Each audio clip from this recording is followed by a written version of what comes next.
26, 6 p.m., and we're going to call this meeting to order. If you can stand for invocation, please.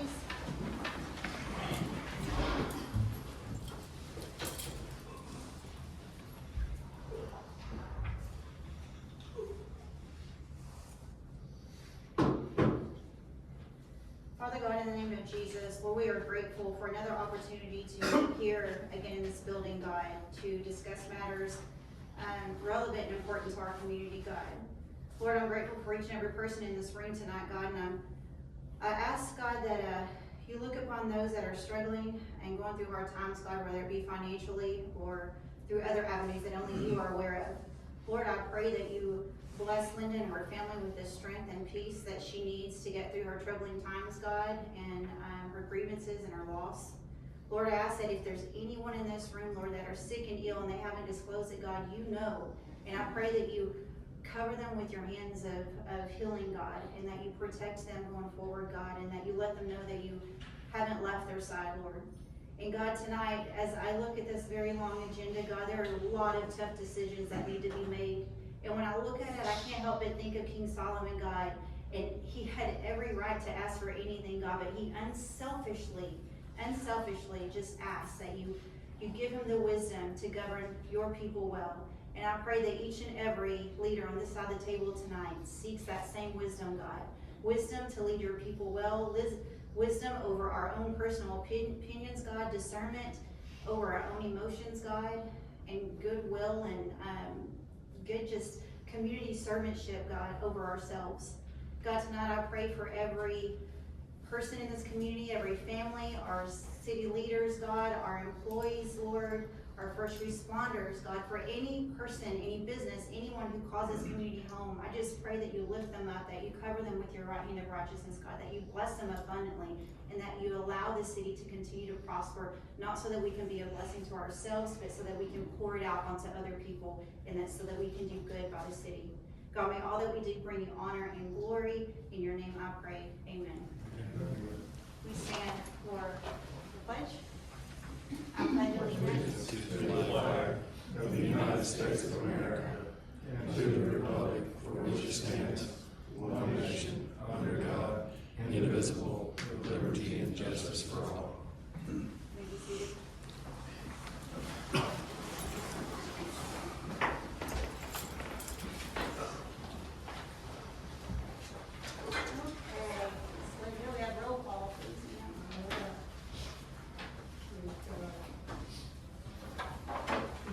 Here. Wayne, Here. Renee, Here. Matthias, Here. Michael, Here. and Kyle. Present. Everyone's present. At this time, we're opening up the floor to citizen comments. For anyone who's signed in, please remember you only have 3 minutes to speak, and we cannot respond to any personal matters whatsoever. Who's signed up to speak? Ronnie's not first.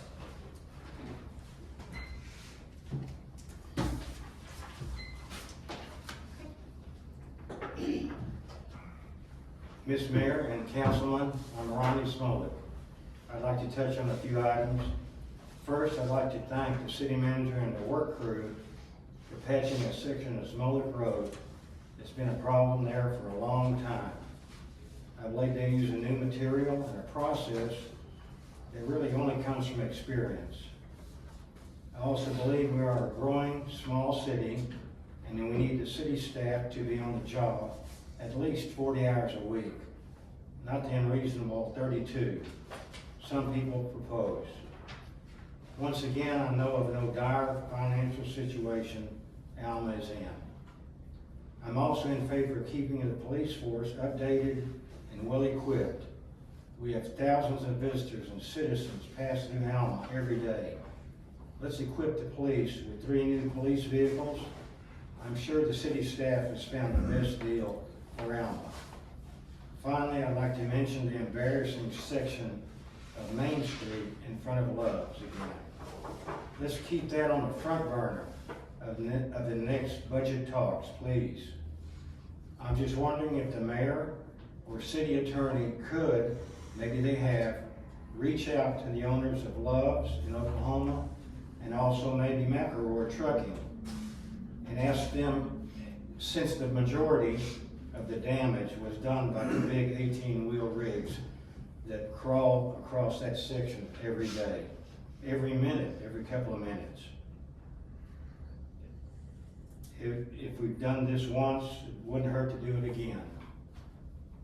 The squeaky wheel always gets the oil. Thank you. Thank you. Excuse me. And next we have Dave. Excuse me, Dave, I'll spit it out.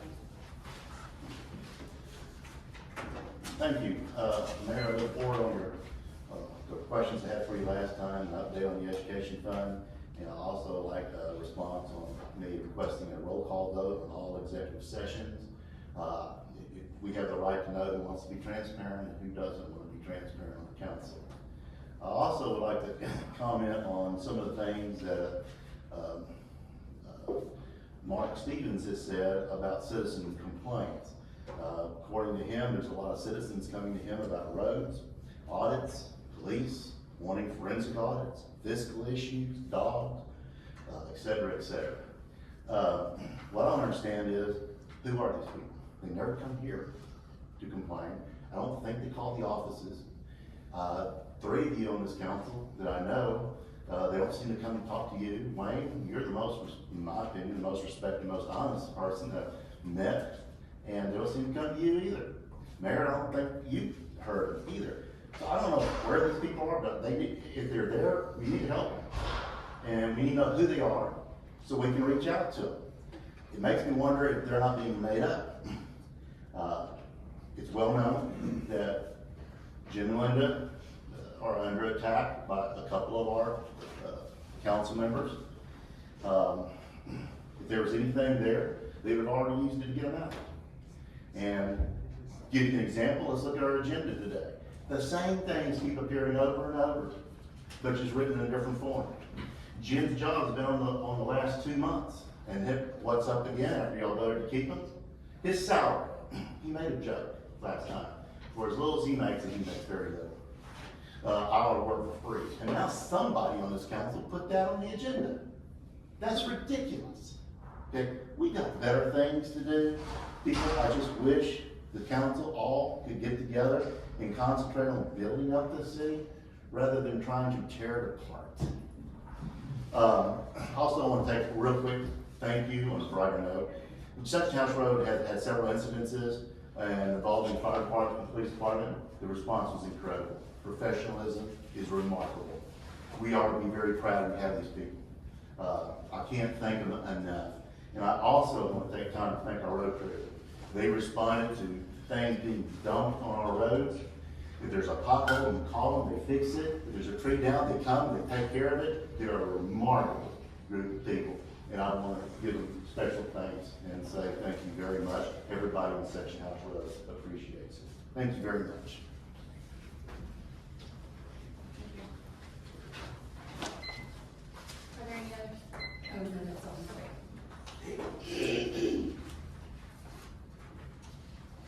Okay, at this time, we're closing out the citizen comments, and opening up mayor comments. With the statements from last month's meeting, regarding the educational fund update, council had suggested that we budget $1,000 for the fiscal year 2025-2026 budget. To date, we have not spent any money of that. No one has taken advantage of the educational fund. As far as names for people being placed on items for a specific agenda, today you will hear us mention who's placed the items on the agenda going forward. The names of the person who's asked for the agenda item to be placed on the agenda will be placed alongside the agenda item when it's placed out for public. As far as the executive session, I will, correct me if I'm wrong, we do not, council as a unit does not take votes inside executive session. We ask if everyone's ready to take action on the floor, and when everyone says yes, then we come out and that vote is placed in front of you guys. So we have a discussion, but we don't have any voting that goes on behind that door. It takes place out here. So we try to be as transparent as we can be. Hopefully that's answered the question from last meeting. If not, again, we can always come back to that. All right, consent agenda items, discuss and consider June 16, 2026 meeting minutes. Everyone has that in front of them. You also have it in your email. I will be glad to entertain a motion as soon as anyone's ready to make one. Make a motion to approve the June 16th minutes. Do I have a second? Second. All in favor, say aye. All right, the ayes have it. Perfect. We have approved the June 16, 2026 meeting minutes.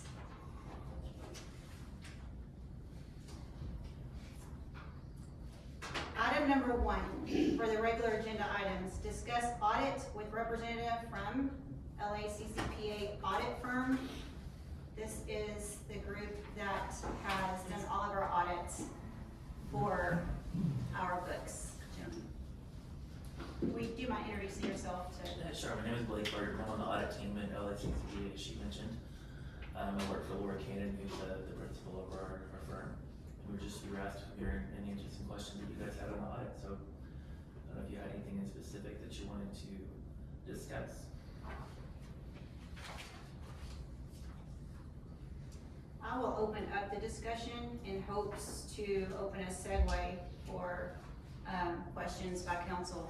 The reason why you were asked to come here is we've had several questions related to not just the authenticity of the audits, but one question was what took so long for the audits to be completed, because there seemed to have been a lag. But two, there was also a question as to forensic auditing, what that looks like. And then 3, we did receive a document that said there were no findings that were argumental. Were there any comments that should be made, I guess, to what was seen in our books? And then are there any other questions that you had based on what you saw? I got a question. When did you take on the audits? I mean, we got 4 of them all at once, I think, that all came in at the same time. So when did you receive all the? Well, keep in mind, I didn't get any kind of advance notice of questions, That's so right. I may or may not be prepared to answer all of these right at this moment, but I can find out any of this information and get it to you. Okay. I won't have dates like that on the top of my head, unfortunately. There was actually only 2 that came at the same time. The other one had been several months before that. But I was told by the council to please hurry them up, and that's why you got the last 2. Well, I'm not saying all at once. I'm just saying, I mean. If I may answer that for you, Yeah. that'll help you. So we had an auditor, we lost her. There were several cities that couldn't find anybody. I actually found their company, and they started working on the audit. But of course, they've got other cities and other CPAs, so we just kind of took a little bit. So we were behind, I think, 3 years, and we got them all caught up as fast as we could. Are you the auditor from Sherman? Yes, sir. Yes. Yeah, I mean, unfortunately, you guys weren't the only one in that boat. You know, with the new directives from the state that came down as far as audit timing and whatnot, there's a lot of cities that fell under that. And so we kind of had to do a lot of ball juggling when it came to getting cities caught up. Because there aren't that many firms, at least not firms of our size, that wouldn't, you know, charge you far above and beyond what we will to complete these audits. So that was one big challenge that we had, not only with yours, but with a lot of these small city audits that we have. You said your name is Blake. Yes, sir. Do you handle our audits specifically for the city of I work Alma? with Linda. Okay, so, not a question specifically, but maybe if you can give us like a broad overview of, you know, very high level general process of what the audit looks at in terms of, you know, how detailed do you go? Do you look at, you know, our cash flow statements or our bank statements, that kind of stuff, or just general overview of what the review Sure, is? yeah. The goal of the audit, I guess, is a couple of things. One, to make sure that your books are materially stated. And another thing, what that generally means is it's based off of several metrics and calculations, but based off of your assets or your revenue for that year. So your materiality for an audit could be different from one year to the next. It just depends on the activity that took place that year. But our goal isn't necessarily to make sure that they're 100% accurate, but just that they're material. Right, so there may be things that, we view through analytics, and it may not get into like the minutia of every single transaction that we may or may not catch. But the goal of the audit is to run enough analytics and feel comfortable enough that you are following procedure, that you're following the law, or reviewing minutes to make sure that you're doing what you're supposed to do in your governance. Like I said, we're running several analytics. We do review your bank statements. Cash is always a big one because that's a big part of most of these cities audits is your cash. But aside from that, it's just, again, making sure you're following policy. There's capitalization policies that you have for assets that you add to your city. We make sure that they're followed. If not, make sure they get reflected on your books correctly, that kind of thing. So, but we don't necessarily review like every single transaction on your ledger. But again, if we see abnormalities, if we see trends, stuff like that maybe come up, we'll bring those to your attention, work through them with you, figure out why this is happening. Just try to get an answer to all of those things for our documentation, just to make sure everything is being accounted for. So are you auditing beyond just financial statements? You mentioned minutes, you're auditing Yes, sir. minutes and like. Yeah, any audit is not just financials. We have to make sure that your minutes are being documented properly, at least sufficient enough to show that governance is happening. If it's kind of the old adage that if it's not written, it didn't exist, right? So as we're going through minutes, if we see something in your financials that's unexplained and it's not approved in your minutes, that can be a potential issue, or at least something that we bring up to say, hey, you need to do a better job of documenting your minutes, that kind of thing. So, go ahead. No, No, well, I guess, are you trying to tie it to financials, or sometimes. are you reviewing, are we posting our agendas on time? Are budgets available on time, that kind of stuff, or not? Not necessarily as far as that goes. We do usually try to verify that a budget was done, and that if budget amendments need to happen, that they happen, that sort of thing. Ultimately, a lot of this stuff is your own policies, right? And we're just reviewing to make sure that you're following your own policies. And then, of course, obviously, if there's any like municipal state law that you have to fall under, that we can make sure those are being followed as well. But yeah, we do often will compare minutes to your financials. Like if we see, you bought some $50,000 car this year, was that approved? That kind of thing. So we do compare back and forth to make sure that those kinds of I's are dotted and T's are crossed for sure. And then, I know in our final audit reports, there's a ton of, qualifying statements and Sure. everything else, but at a high level, did we have any material misses or misstatements? And I know we did like 3 years combined. Was there anything we had to go back a few years to correct, or any major items? There is, but I guess the downside of this, and this is kind of a hurdle we run through often especially with smaller cities, because there's a difference between what the smaller cities need to function and what governmental standards require you to present on an audit report. And that may or may not be something that whoever is running the city, doing the books, whoever it may be, is completely versed on the latest and greatest standards that are out there. That's kind of part of what we try to help with. We can't necessarily make management decisions in an audit, so if something requires some kind of management decision, we'll have a conversation with you guys or with Linda or whoever and get that decision made, but we can kind of help you figure out how you need to account for it once the decision is made. And so often, the adjustments that we have in audits like yours are those. We have conversations, hey, by the way, we have to present the statements this way for this reason, or you have to show this here, you have to show this there, and in order to do that, you need to make this adjustment. So, as far as materially misstated, no, not that I can recall, but as far as like misstatements like those, sure, but that's not necessarily unique to you. Right, okay. And those adjustments are usually done at the end of the year, correct? A lot of places, yes, ma'am. There's some cities that will hire like an outside consultant or something to come and close their books for them for audit.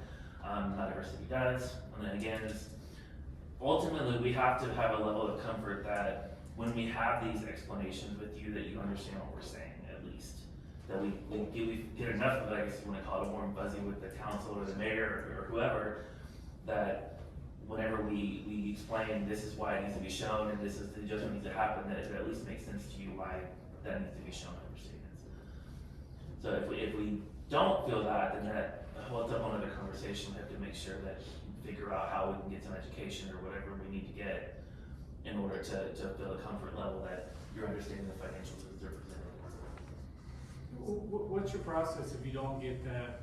I know you work closely with Linda, so maybe just, you know, in other cities, what's your process if you don't get that level of comfort? But we've never spoken to you, right? I don't think anybody on the council has, so, or so if you are getting these concerns, let's say you're working with the city manager and you're explaining something and you have concerns that it's not being done correctly, do you have an escalation point, or how do you go about it? Usually the first escalation point is the letter that we give to the council. It's to bring it to your attention and be like, hey, this is a problem. And then moving forward from that, if the problem wasn't addressed in the next year or whatever, then it could potentially get escalated up more than that, but generally that doesn't happen. When you say letter, is that like the final findings? or- Usually whenever we give you guys the audit, there also comes with it what we call the communication with governance letter, which is just kind of like a separate letter from the audit that talks about this was our responsibility, this was your responsibility, here's some issues, if we had any, this is what happened. Often we include the adjustments, if there are any adjustments in the audit, we usually include it with that letter as well. So you guys should get that with every audit that you deal with us, but that's the letter that I'm talking about. Was that letter, that letter you were talking about, any adjustments and concerns brought to the council? Because I don't recall Yes. getting I got the audit, we got the audit, but any concerns that were previous to this question, I don't recall. Do you recall Yeah. giving us any of those? Yes, I don't remember. it was the cover letter that was on each of the audits that explained that there were no significant findings and these were the Well, following. this is a adjustments that were separate made. letter that I'm referring to. So we haven't received a separate letter Okay. that shows that there was any issues. Okay, I don't recall there being issues, so. We've never had The one. letter would basically say there were no issues. But I'd be happy to forward it to you guys if it never made it to you. No, I did see a letter that said there were no issues. Yes, I did. I for did. each one. For each one, right? Yes. Yeah, I saw this. So, I'm happy to forward if you need me to, just let me know. It's okay. Do we have a copy of that? It came in an email, didn't it? Or was it just in the packet?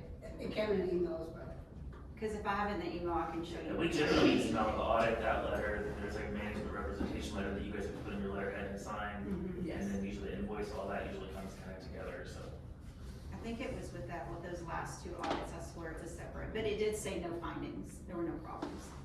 For the sake of validity, clarification and confirmation, just please tell me if, this may be a completely paradoxical dichotomy, I don't know, just tell me if it is or not. Recently, this year, I noticed that on our P&L, and so did council, there were a lot of negatives on the balance, right? For probably 60–70% of the months. It threw a lot of red flags. So, even Matthias got involved. We noticed that things were just placed in a different spot. The places that they were in have always been there, but what I found was in the audits, you guys or your team had always just made the journal entries and cleaned it up.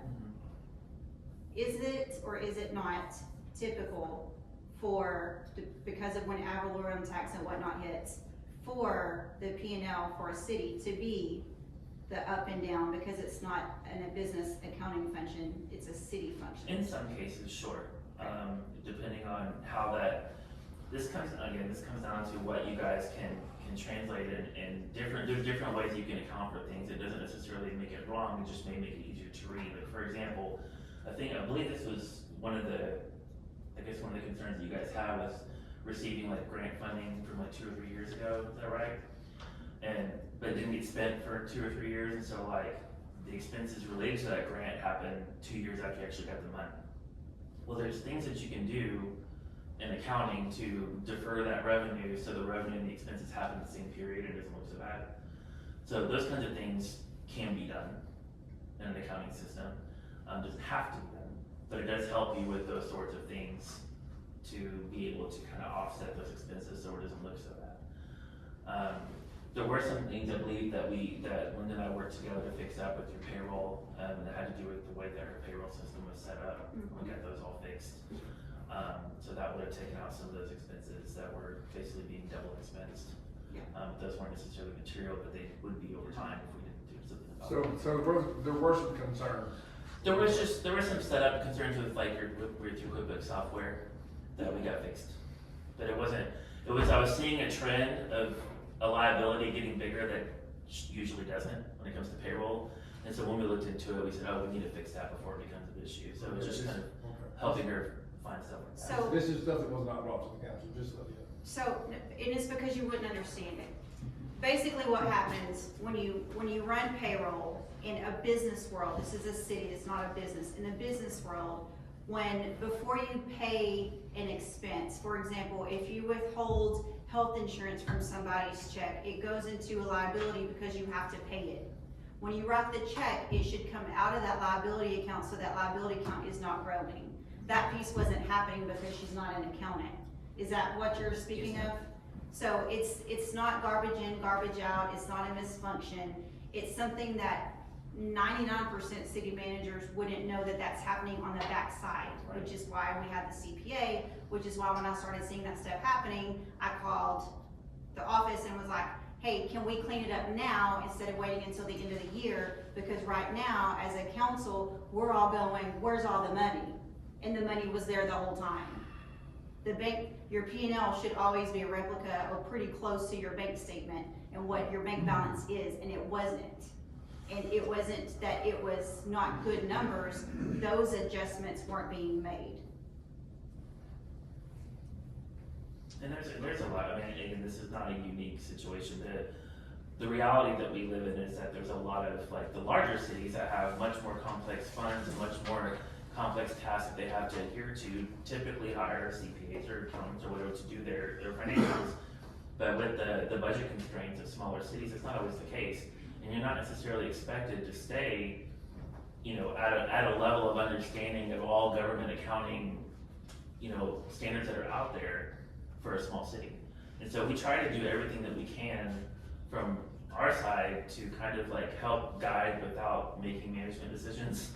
But that's a normal thing that we run into with cities your size. So this isn't, I don't want you to think this is something that's an exception for y'all as opposed to anyone else. This is something that we deal with all of our city budgets. Do you provide training to council members on how to read the budgets and understand what they're looking at? I can ask Lori if it's something that she'd be interested in providing. It's not something that we have historically done, but. Mr. Zhang has classes for that. Well, I understand, but he sees our books and he Which sees, will go across our education budget. that might enable you the opportunity to ask specific questions related to your city, is why I'm asking the question. So question, was this do we have a program that she was entering into, or was this just I mean, you said a program. You that use you were QuickBooks. straightening it out. You use QuickBooks. Okay, so she was entering in a QuickBooks, and it was just what she was used to doing. Yeah, she wrote the check. I mean, she wrote And the then check. and- QuickBooks did what it did. Yes. Okay, It so, codes it and by then, itself. and then, okay. So I basically went in and kind of changed the way that QuickBooks thinks, so it works with the way that she reports things. And I can explain it if you like, but just I made it to where the liability offsets the expense, as opposed to her having to book it to liability. And during that time also, we switched companies from QuickBooks payroll to ADP payroll. So it was like weird. Again, there was no issue from Linda's standpoint to where, there was any concern that she wasn't doing her job. This is strictly just trying to learn how to use the software that she's using. And I mean, there's even people that work in accounting for years that don't know everything about QuickBooks. Sometimes you just have to to get it there and be willing to learn to work around it. And I was just trying to help her. Any more questions? Now's your chance. Okay, alright. Are you good about the letters, or do I need to send them to you again? Or? If you know what, just send them. Okay. If you'll email them to me, and then that way we have them and we don't have to remember that we didn't have the opportunity to have them. And you got 4 minutes to council as well. Yeah, that's why I'm asking for them. Thank you. I already have them, I've seen them, so yeah. Jennifer, any other questions, you know how to find us? Thank you. Yes, ma'am. Thank you. Thanks, Rob.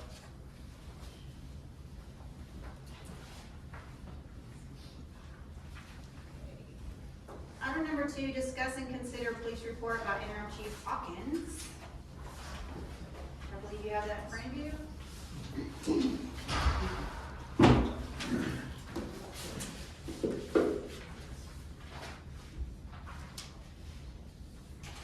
Alright, chief.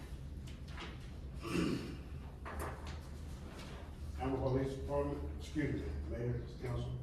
Alma Police Department, my activity and budget summary, for the month, June 21st through July 21st. Arrest warrants 1, cause of service 21, citations 314, crash reports 3, criminal trespass 1, incident reports 6, offense reports 2, arrest resulting from offense reports 2, supplemental reports 3, security checks 57, vehicle impounded 25. Total documented activity for the month of 348.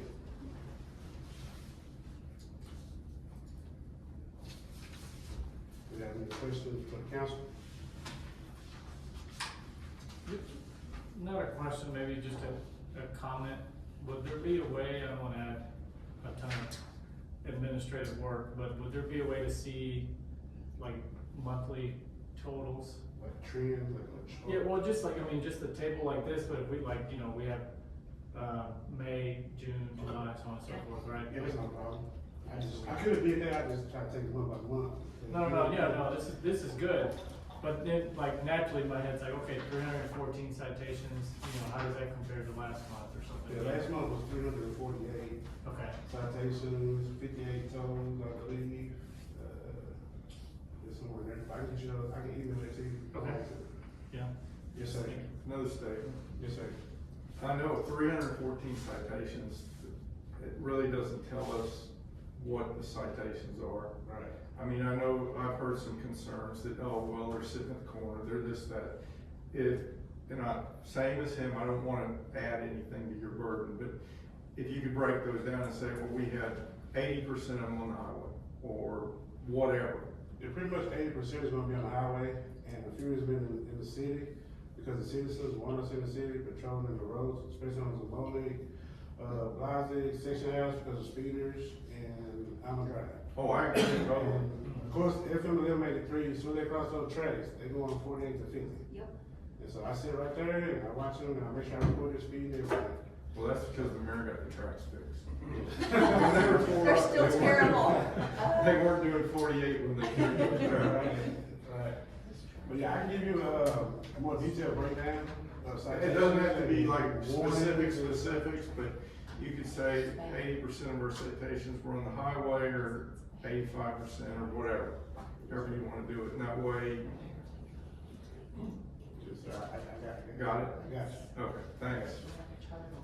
Councilman Wilson, you had questions? Yes, as you know as well, I get calls, I've been here for 35 years, I get calls from people from like the liquor store and Volley's Exxon station over here. And they have asked to not sit on their personal property, their police cars, because they feel it hurts their business. And now we understand, and they understand, that if you pull somebody over, you gotta pull somebody over in their parking lot, that's totally fine. But, there are police cars, as I sent pictures to the mayor, because that was a request from an actual owner of the business for me to go take a picture, and I did that, and sent to you, and I'm sure you sent that off. Okay, that was out of citizens' request to me, as being a citizen of Alma for 35 years. And, so the liquor store and Volley have requested to not sit on their private property. Yes, I did go take pictures. Yes, you got those pictures. That's a request of the owner of the store. After numerous requests with the previous police chief, I'm not sure if you speaking to the owner of those stores or not, but I know the previous police chief did. And that is something that they don't feel that they want on their property. I understand.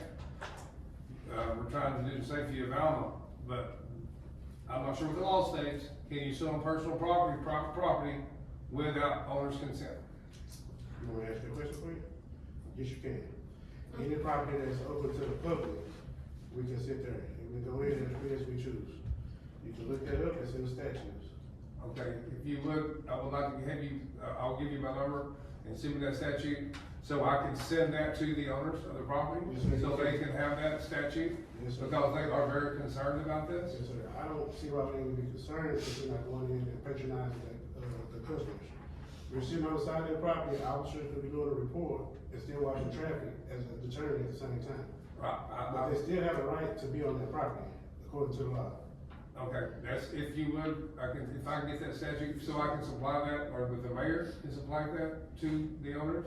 I would also like a discussion with those two owners, because Alan, the guy's been here the longest, a long time, not the longest, but a long time, and they actually, 8:39 called me and said, hey, you know, so I go to, I'm How about, concerned. I don't mean to cut you out, but how about me, you, if the mayor wants to, and those two owners, we can sit down and have a conversation. That'd be great. That's a great idea. I was And, gonna and, suggest and I've that. got my card right here, you can have I'll give it to you, you can have my cell phone number, you can call, email, whatever, and we can discuss this.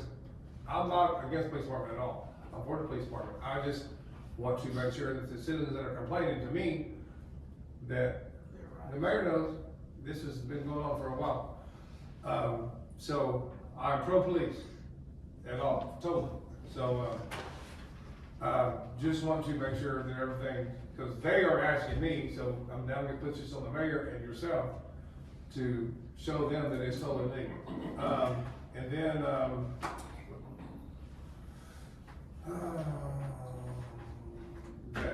that's really my only concerns that I have based on, and I don't like getting these phone calls any more than anybody else. That's why you tell them to call me.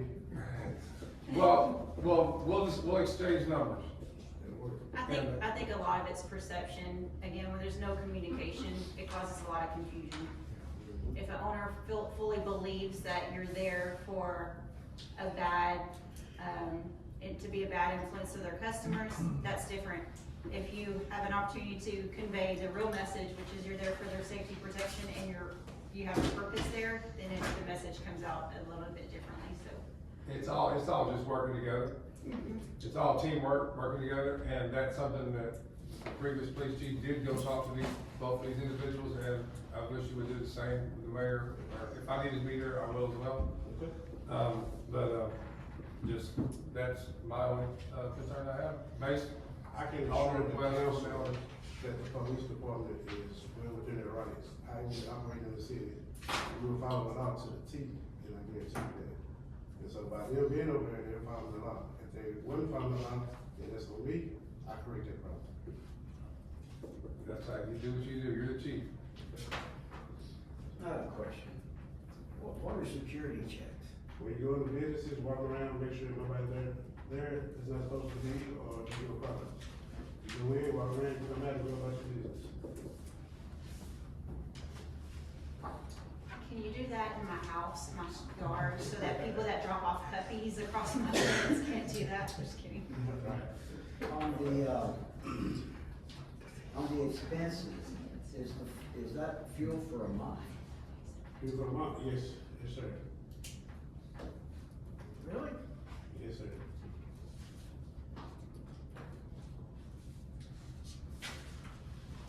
One more question I might have as well, I chief. paid 8,500. Yeah, Is that what you're looking at? I give you more detailed number. No, that's year to date. That's the year to date. That's here today, yes, okay. For the month, I believe it's $731 somewhere in there, I believe. So that's here today. Yeah. I have no question. The other question I have is this security system, the cameras on the highway, what is it called? License plate readers, Well, I believe the city of Alma has a license plate reader. that's operated by DEA. We don't own any of No, that. but there's, what's that one called? FIFA or? Flock. Flock. And, I do believe the city of Alma, if I remember correctly, in the camera system, we do pay for, what'd you call it? No, we pay for flock. We don't have- We don't pay for flock, we use flock through Copper Hill Police Department. Yeah, But we we don't have a system to allow us to use it through Motorola. Yeah, we don't have camera, we don't have, But you have the, what's it called, the police license plate, recognition system? We have it, but the officers don't use it. I'm the only one that uses it right now because I have access to it. But since I don't patrol like I used to, then I don't really use it. Okay. I kinda get what you're getting at. Flock cameras, they do not, tell if you have registration or no insurance on your vehicle. They're for real crime purposes such as murder, crimes that, has just occurred. It tracks your vehicle so the officer know where you are. Okay. It doesn't have anything to do with insurance or registration or pulling people over. Okay, this is the one I'll text you about, about. I was hoping you were gonna ask. The citizen of Alma that works here in town, pulled over a driveway, police officer got behind her, and she was an no infraction, he immediately pulled her over, and she said, why you pulled me over? He says you have no insurance. So he sees no infraction and he ran a license plate. Well, he said it came up on his computer. Came up on his computer. So, which is the license plate registration or whatever it's called, something, it's called. It's not police work. Well, Because the officer deal with any other officer in the state of Texas in the United States, he gets behind the vehicle, he types in the license plate to see if it's stolen or not, based on reasonable suspicion. So if I have suspicion that the car has committed a violation or has committed a crime or something's wrong with the information on the vehicle, I can run the license plate. And that license plate tells you if they don't have insurance? Yes, sir. When you type it in, the same way you do a traffic stop. As soon as you get a traffic stop, you get the county number, the traffic stop, you give them the license plate number, and then you return, and it should know if it's expired or not, or if it has insurance. How long So is either that, way to go, you go get the return on the vehicle, find out if it has insurance or not. how long has that been in function? This is police, been policing. Really? Yes, sir. I'd like to ask a question, because I know whatever, because I've been here for a while now. We passed the Motorola camera system here a while back. And I do believe we pay for this license plate reader system that we pay for annually with the Motorola cameras on our police cars. I don't think that's correct. I believe you pay for the motor on the cameras itself, but the license plate reader is something separate, which we go through Copper Hill to use. yeah, we don't have license We don't have plate reader license plate. radios on here. Can you verify that with it, because we passed that, I believe when Parker was here? It's not in here. Okay, all right, I can get the information for you. It's but that's not in not, this is all because the citizens called me. I know some people in this house. Tell them to call me. We need to post your number on the actual website, if we would. Sure, I have a work phone. I answer it whenever. I even answer it on vacation. So if we could put your actual number, because I get tired of getting phone calls after hours. We are actually, I'm glad you said that, thank you. We're actually getting ready to post something on my page, on the city page, that says who to call for what. We talked about doing that this week, so. Well, a lot of stuff that people call me or after hours, they call the city hall and nobody answers. So then they say, okay, I'll call somebody up, and after 35, 40 years of being here, they call me. And, so I'll pass it on to you, as you know, and hopefully she passes it on to you, so it's just, I'm not complaining, I'm just answering citizens' concern as a representative, a council member, alderman of the city of Alma. That is all I'm trying to do. Any more questions? Yeah, I got one more. I was watching on the news, and when the officers that are reserves when they're going working traffic in other places or on the highway, do they wear the Alma uniform? No, sir, they can if they want to, but they choose not to. They can wear secondary uniforms. A lot of traffic jobs don't require you to wear a uniform at all. Okay. That don't have the badge on your gun, your police car, with your lights on it, you're good to go. They have a certification. But if they want to wear their uniform, they can. And there's no policy against that. There's no policy. Well, the situation was in the news where this officer was doing traffic control in another area, and he accidentally ran over and killed the person.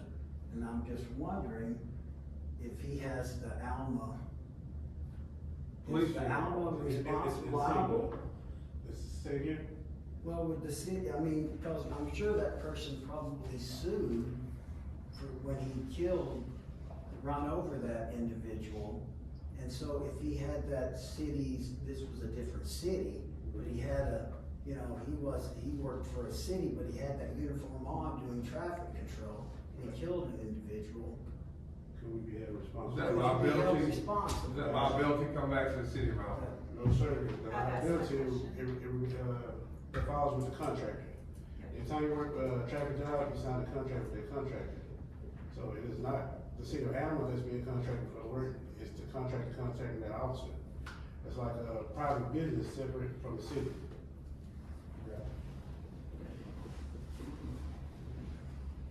Anything else? I have one more thing, if you don't mind. Again, you sent the mayor an email about Claxton towing 17 vehicles. And I'm just curious how you came about that information. This is, being from Memphis, Texas, I'm 59 years old, and I know a lot of people. I know a lot of people. I know Larry Claxton personally. I didn't hear it from Larry, but I know a lot of people in this town. And I'm this town in this. I'm born and raised in this town, you know, in this town.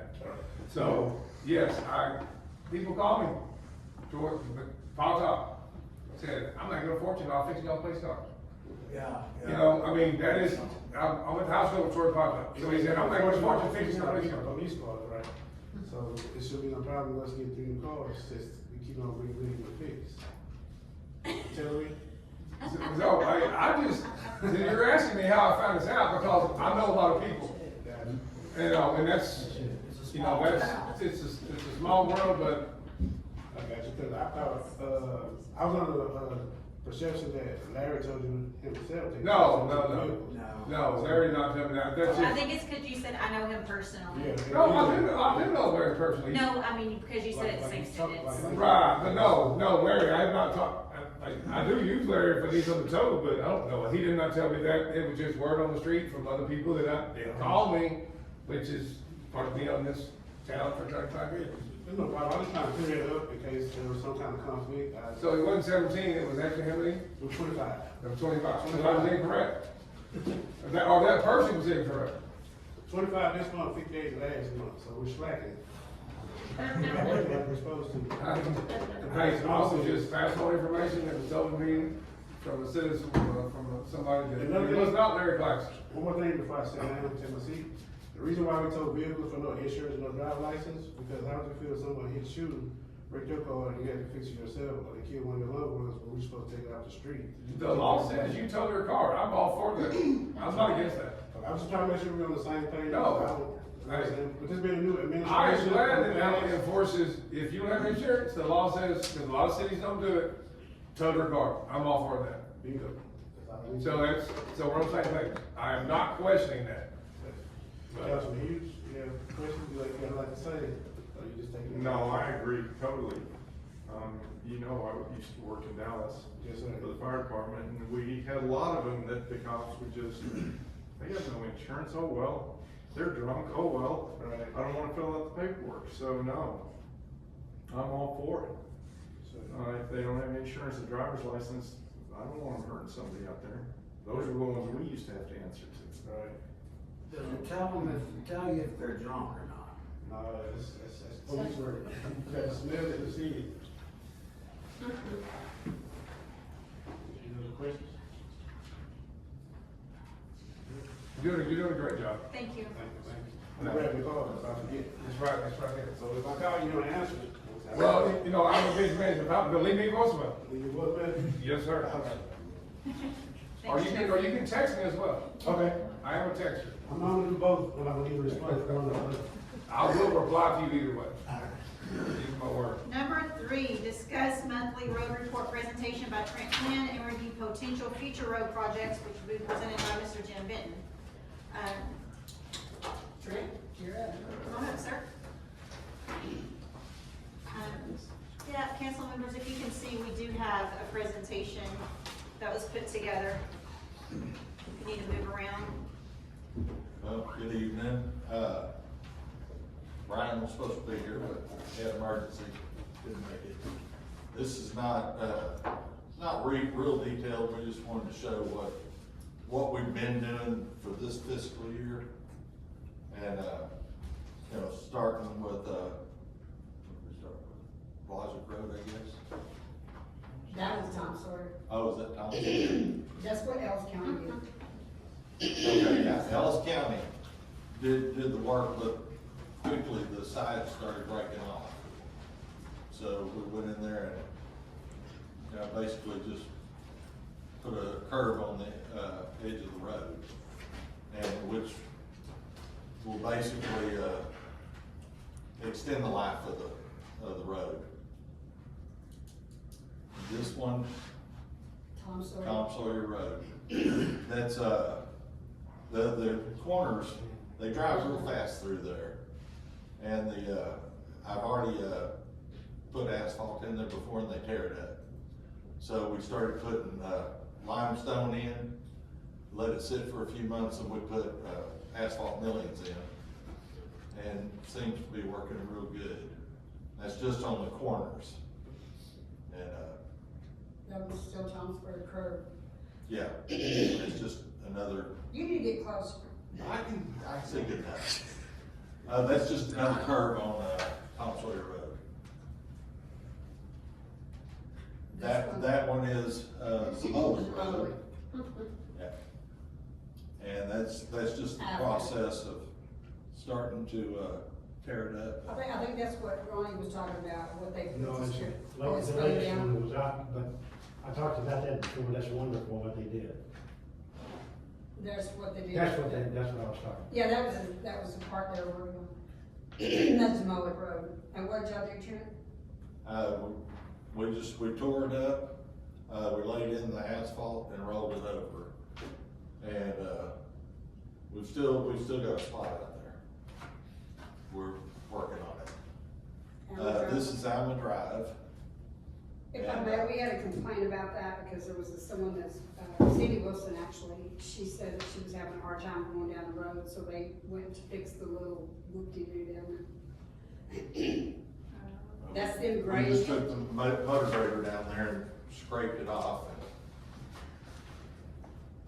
And it's held up real good. That's just more of the same thing. Yeah. And then we get to, we're showing them working, they wanna see that.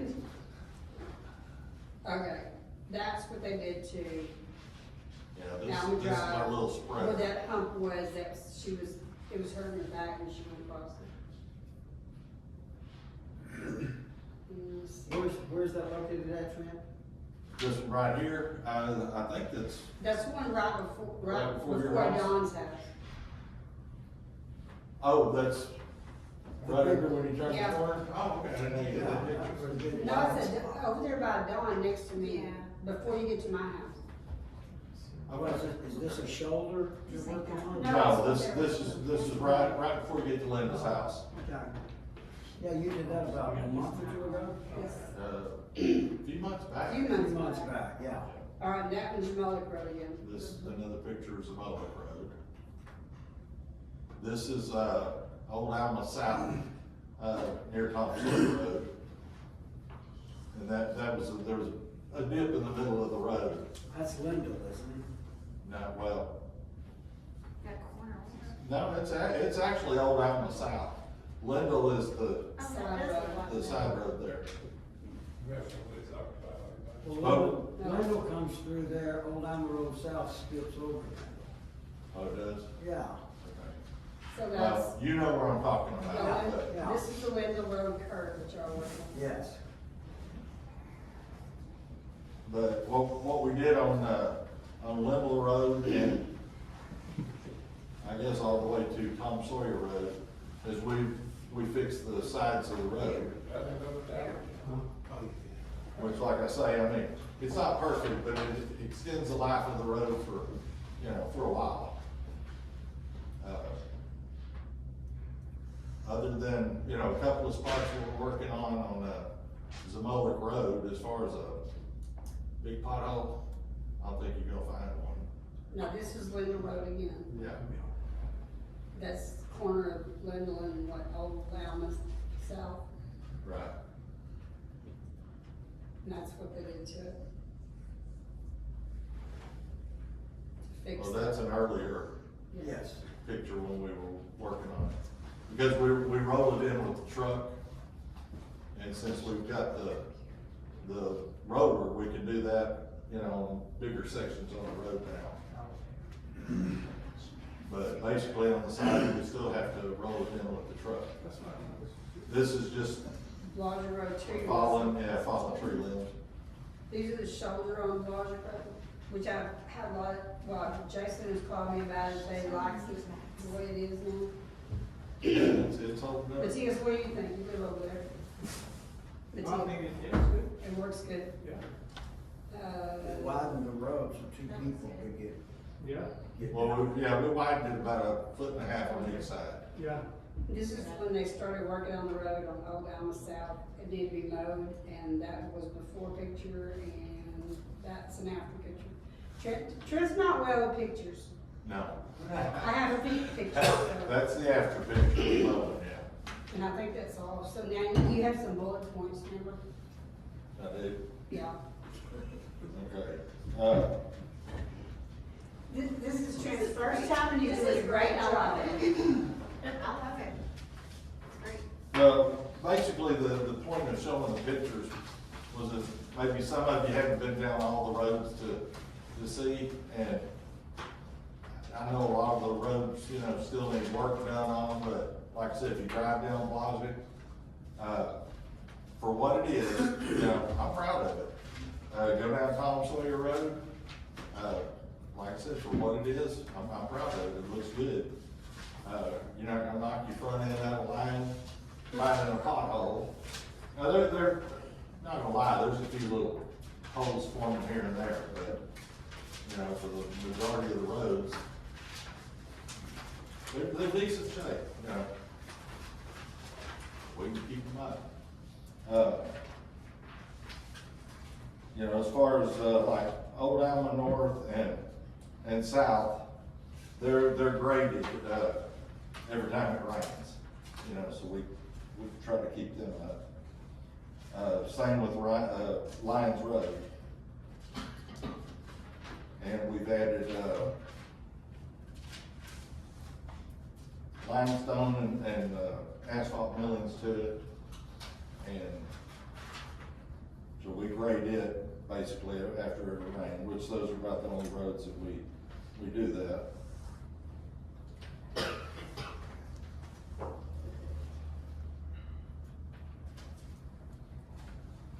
That's good. I don't know what else.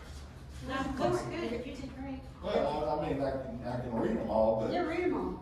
Alma Because Drive, we had a meeting this morning. Alma Drive, we've done 3 overlays on Alma Drive, shoulder repair, potholing, which, you know, like I say, that's, that road is a work in progress, and we haven't had a lot of time for it.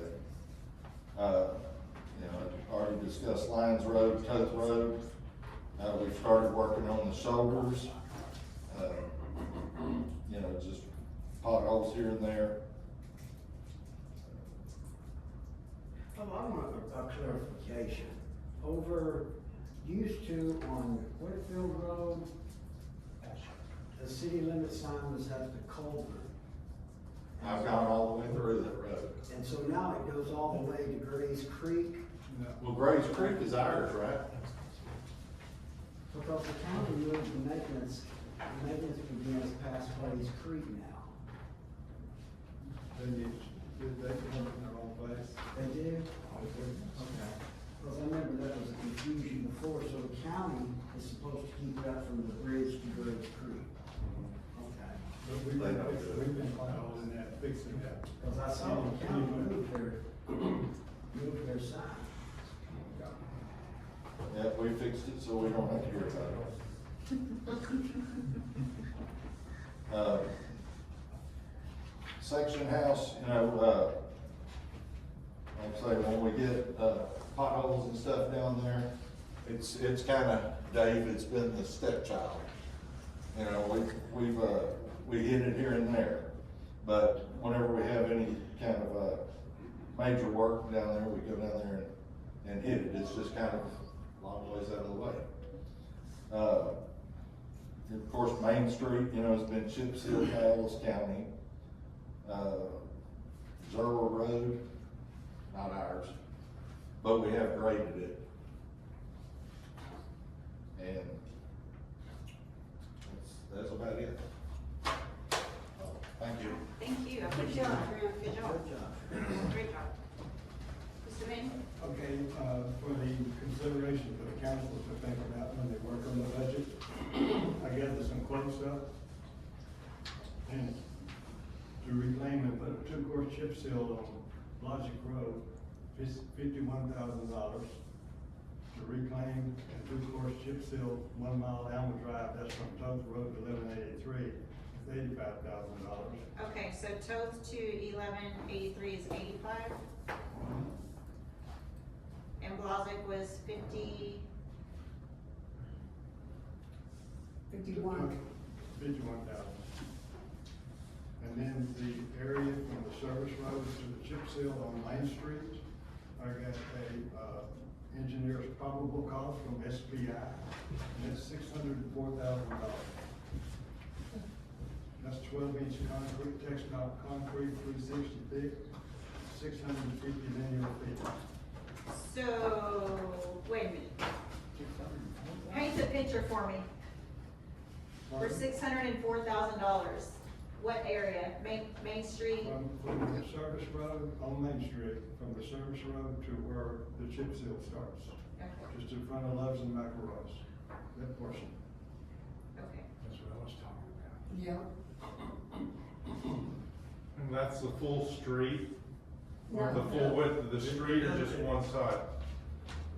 No, it's the whole street from, Shoulder to yeah, this to shoulder this? to shoulder, yeah, it's the whole street. From the service road to where the chip seal starts, which that's just past the parking lot, right? It's only 650 lineal feet.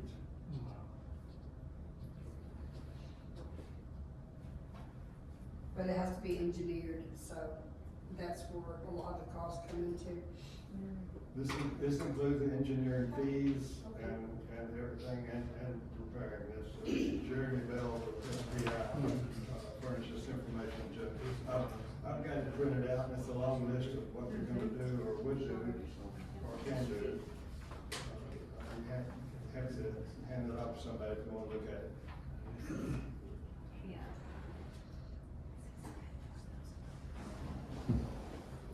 That's on the roads up that any, quotes on. Okay.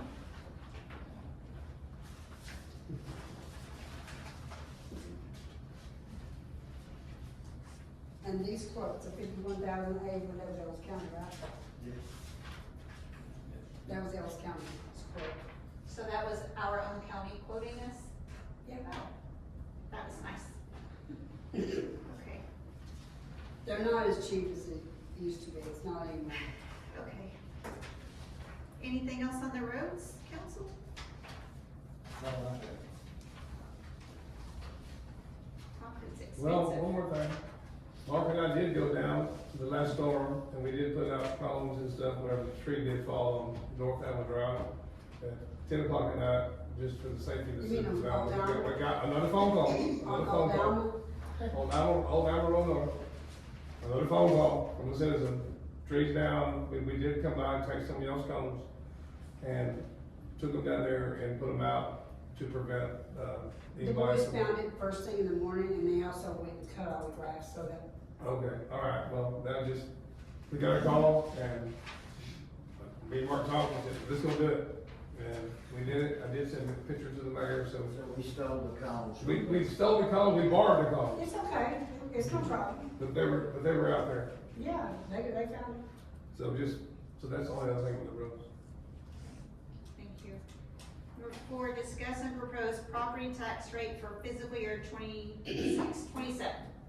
Okay, so we have to do this every year, and we have to just, you have to talk about it, find out what you want, we're not gonna vote on it until next month. Excuse me, in August, but it's still, y'all wanna leave it at .025, or, yeah, let's say 1250. 0.25. This is not an action item. No, you just No. need to discuss it because next month it will be an action item. Yes. So you kinda have to just know. what 42.5 direction. is what we came in with, and I said I'll never raise that rate ever, I'm not on the council, and that's where I'm standing. Okay, it's by anybody else? Does anyone wanna discuss on that or comment on what Mr. Wilson said or? Sounds good to me. Yeah, I was here with them, and that's what we had, that was a big deal. So we could get the county to honor our interlocal agreement, we had to have property tax. So we implemented that to get property tax, and, people don't like taxes, so I will not vote for increasing the taxes. I don't think a person on this side of the table will increase property taxes. Okay, number 5, discuss and review financial reports. They wanna talk about it. I don't know if they have any questions or. Is there anything that was abnormal for this month that maybe we should bring to their attention? No, everything does. Any more trends, anything? Okay. No, we do have some new permits, well, some house permits that came out, we had one for this month and I think 2 for the month before last. So I got like 5 houses on there. And Green commercial stuff that's coming, We're down very the pipeline that we did not know about, or we have not been discussed with. Mhm. Besides Bolly's Car Wash, I know he's working on that with y'all. It's good, yeah, he's getting his stuff, plans, So no other commercial projects in the pipeline? not right now. It's a car wash or What's truck? We've been talking to people. Truck wash. What's going on with the salaries in June? They're all zero? Yeah, it's my fault, I'm sorry, I've been in and out of the office for the last week or so, because my brother passed away. That's the total amount, it's just not separated. Total payroll, oh, the It 16? requires a manual. Oh, it's in here, Yeah, just not broken out. Yeah, just not broken out, I'm Okay. sorry, I ran out of time. No. Yeah, it's there. That makes sense, I just wanted to make sure we were. Oh, yeah, no. Everyone works for free. I know, I'm sorry.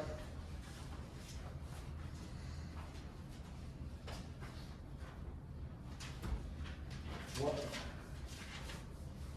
Why was May so high for the salaries? Was that a Probably 5 weeks, 5 week? that's what normally is. Or, actually, there was some, I think we discussed maybe having 5 weeks, I I thought. think, yeah. I gotta look back now.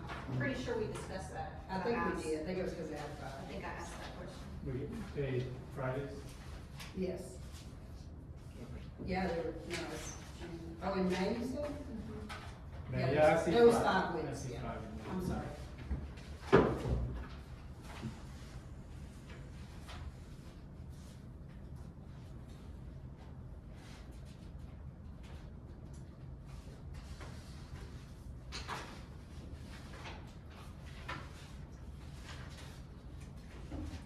And then, I know the police report, P&L, right, is showing net positive of what, 58,000, right, I think the municipal court fees that we pay quarterly are due next month in I July. believe this, fix somebody that for the. Right now, yeah, sorry, Yeah. And I believe it was 32,000, 32. roughly, don't quote me on it, but I know it's 30, it's either 32 or 35, I can't remember which. So you're including that in here, so technically it's just almost 2,000. And I might be jumping the gun here, Expenses. but on the financial report, there, on the police budget, there was quite a bit of overtime for some police officers, which we can discuss that on the time sheet, I guess. But it falls back into the financial report as well. April. Yeah, on the overtime, or when they work a holiday, they get time and a half. It's always been that way. Okay, well, it was quite a few hours. Well, there was 4th of July, and then there was, what was the other one, Memorial Day, This was. Juneteenth, yeah. This was this last month. Yeah, so it would be July 4th and Juneteenth. That would be the two, in July, and Juneteenth would have been one holiday. so they get 8 hours overtime, whoever works. Okay. And then the rest of them get, on the officer side, they get, what is it, isn't it 8 hours, instead of them taking PTO, yeah, They I'm get sorry. PTO instead. Yeah, thank you, Renee. Officers get time off. We get PTO, They just get 8 hours added to their bank. so we pay overtime and they get PTO? No, And they get PTO instead. the only officer that gets overtime is the one that works the day of the holiday. That's the only officer. The other one, the rest of them, instead of getting 8 hours holiday pay, they get 8 hours PTO put in their bank to use it another day.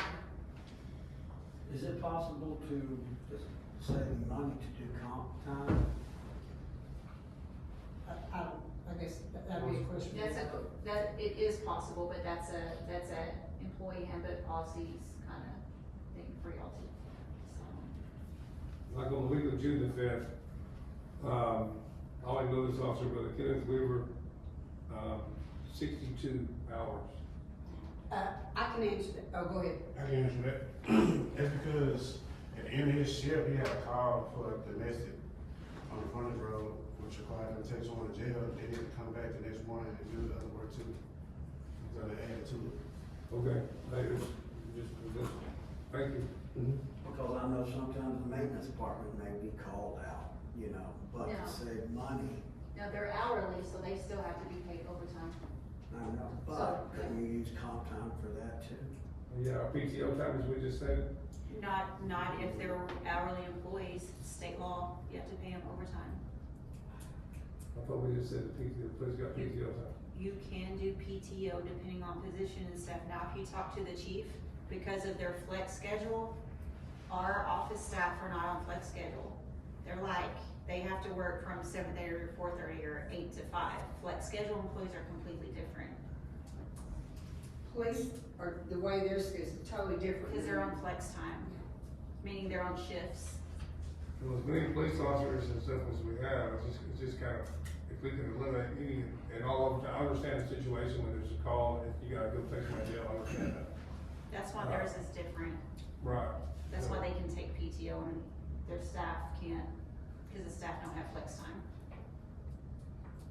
Yes, salary, if you work 20 hours, if you work 80 hours, it's salary. Correct? No. Okay, tell me. So the way Texas law works is if you are paid a salary, but you do not make decisions for the city or business and have a group of people under you, where you're the decision maker, you are paid time and a half. However, if you do have people under you, you have rights to at least half time for overtime. I know most people in Texas are doing it wrong, but I almost got into, I got into a lawsuit. I won, but an employee tried to sue me. Okay. I'm just, But we can talk about that when we redo the handbook. okay.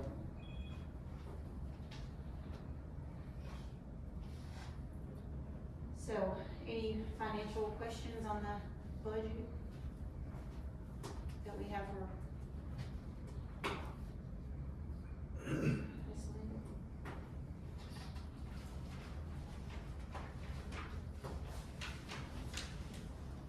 That was a good question about the salary reduced.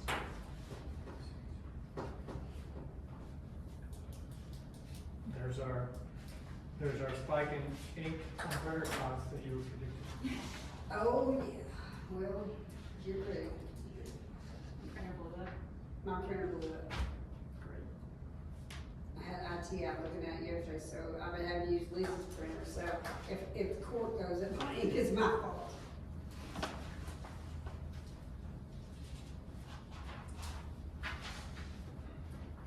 But Matthias would be happy to know that Lisa and I fixed her printer, and we took it apart and alcoholed it down, and we put the right cartridges in inside the little cheapy ones, and it's working fine.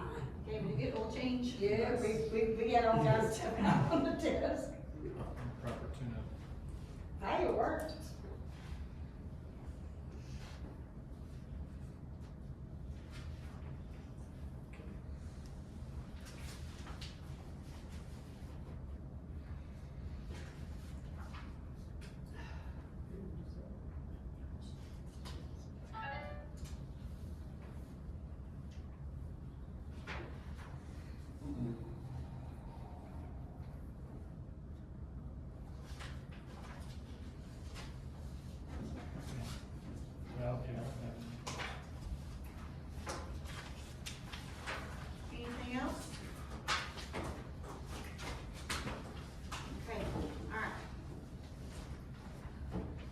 gonna move on to number 6. Discuss and consider amending the budget for fiscal year 25-26 to fund and authorize the acquisition of 3 police cars.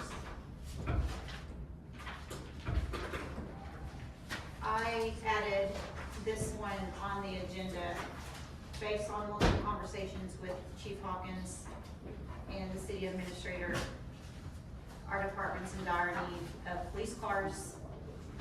I'll be glad to have Mr. Hawkins, Chief Hawkins, explain the situation with our current police cars.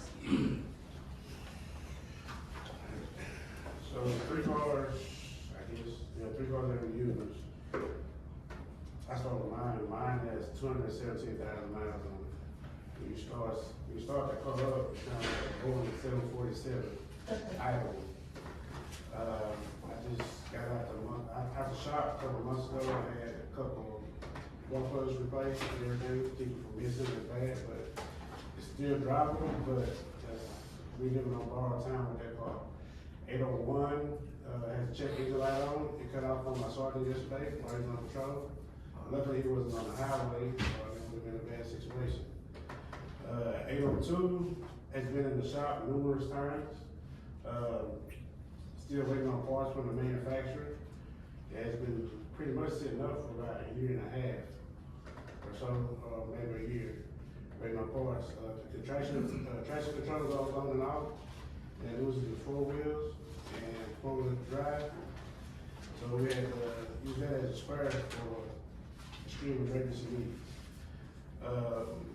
805, the Tahoe, transmission went out in that one as soon as we got it out the shop the next day. After spending, I think, $700 or something, I believe, to get the AC fixed in. So we only have one, I guess you could say, good working vehicle, which is not a good working vehicle because it cut off on you. So me and my lieutenant, we put together some numbers and reached out to some dealers to find the best deal that we could find. And we got with the city manager and Jim and the mayor and everything. And we believe we have the best deal for the council. What are those numbers? What are those numbers, yeah? 3 vehicles, we have them approved for, I believe, 120, somewhere in there. They're used, but the good thing about it, you can phase them out over time and purchase some new ones. The cost of a new vehicle, for 3, starting out is, I believe, $60,000 per vehicle. That's without the emergency equipment. You wanna add emergency equipment on our own per vehicle, you're looking at an upgrade charge of $20,000 to $25,000 per vehicle. So the 3 vehicles that we found, it has a good bit of emergency equipment under our rate that we can add to it, which will save the city some money. This has been going on for a while. Because Chris, when he was trying to get it, but he went to a grant, and we go through the grant for the lease, now that we've got an audit, because we didn't have an audit. He went through the grant with DPS to get their old fleet cars, which 2 of them, which one is sitting right there, it hasn't moved since we No, got these it. were gonna be new, completely. They weren't really great though. I actually have the paperwork on that from that meeting from September of 25. I've got the numbers from there, so I can supply this to you, Mr. Mayor, if you want to explain this. This, I went back in my files, this is the agenda item, this is the D&M leasing, the cost of the vehicles, which are considerably less than this, and these were brand new lease vehicles. So if you want to review this, So we talked about this again, and reached back out to D&M, and here's the problem. It's right there. We actually pulled this back up. Quote based on an estimated annual mileage of 15,000 a year. And so when I talked to the chief about the miles, what was your response when I asked you about this? We're gonna go over 15,000 miles. Yeah. You're paying a lot more money. bad idea. And then them leasing, they were the highest of our dealerships we reached out to. And that price that you have, that I think I have, we got quoted for one vehicle, $60,000. It went up. Okay, so if we're looking at about 22-year model cars with 40,000 miles on them, With $35,000 price. With the 5-year warranty. okay, warranty without all the police equipment on it. correct? And No, that costs. No, it has it. It has some, but. we need to Lights, add to cages, it. decals, radios. So why don't you give us a summary of the whole, paint the picture of one vehicle for us on this deal, if you don't mind. One vehicle from DMM leasing, let's say you take the 22, I believe is, $40,000, okay? Out of that $40,000, that vehicle already has lights on there. So we would need to take the camera system out of the cars that don't work to save money that way. And take the radios out of the cars that don't work and put them in new vehicles to save money that way instead of buying our new equipment. We take the camera systems and switch it to those cars as well, so we won't have to get it completely upfitted. Right. Without equipment, we have ourselves, so we're saving money on the back end by providing the whole equipment for our vehicles. And the city has a person that does that out of wherever they are. Yes, so we use, Clear Signal Radio, out of Chatfield. Yes, Mike Davis. yes, that's We perfect. use him for our equipment, and then we got a guy that we're gonna use that's cheaper than anyone else, because I had a quote for, $1,500 for a vehicle for decals. So we found one, I think, half that price, so I have to get the numbers for you to send it to you. And the reason why we're getting used vehicles, that way we can use them and phase them out over time, so we don't be a burden on the city financially. Do you think you need 3 of them right now, or is this just the deal you got? We need it right now, and it's the best deal we got for the vehicles. But these are used vehicles, They're used vehicles with low miles. because that's one of the problems back in 2025, we spent almost around $45,000 repairing on cars. And my big complaint, our road budget is only $50,000, we're spending that much just repairing. You see, when we purchase these vehicles, police department can finance vehicles pretty much themselves. Why is it 264? Do the cellular or the general fund, however we do, okay? Okay. We can get that right in, if that's a problem. So, Was it on the service contract, I remember asking you about this. What was that fee for on each of these cars? The service contract fee, was it for, The service contract would be for upfitting the cars, I believe, and delivery. I have to go back and look at it. I didn't know if it was like the equipment or prep, or I couldn't remember, $35.95 for 2 of the vehicles and Right. $44.95. for the newer one, probably. And how many miles are on them? Oh, the older one.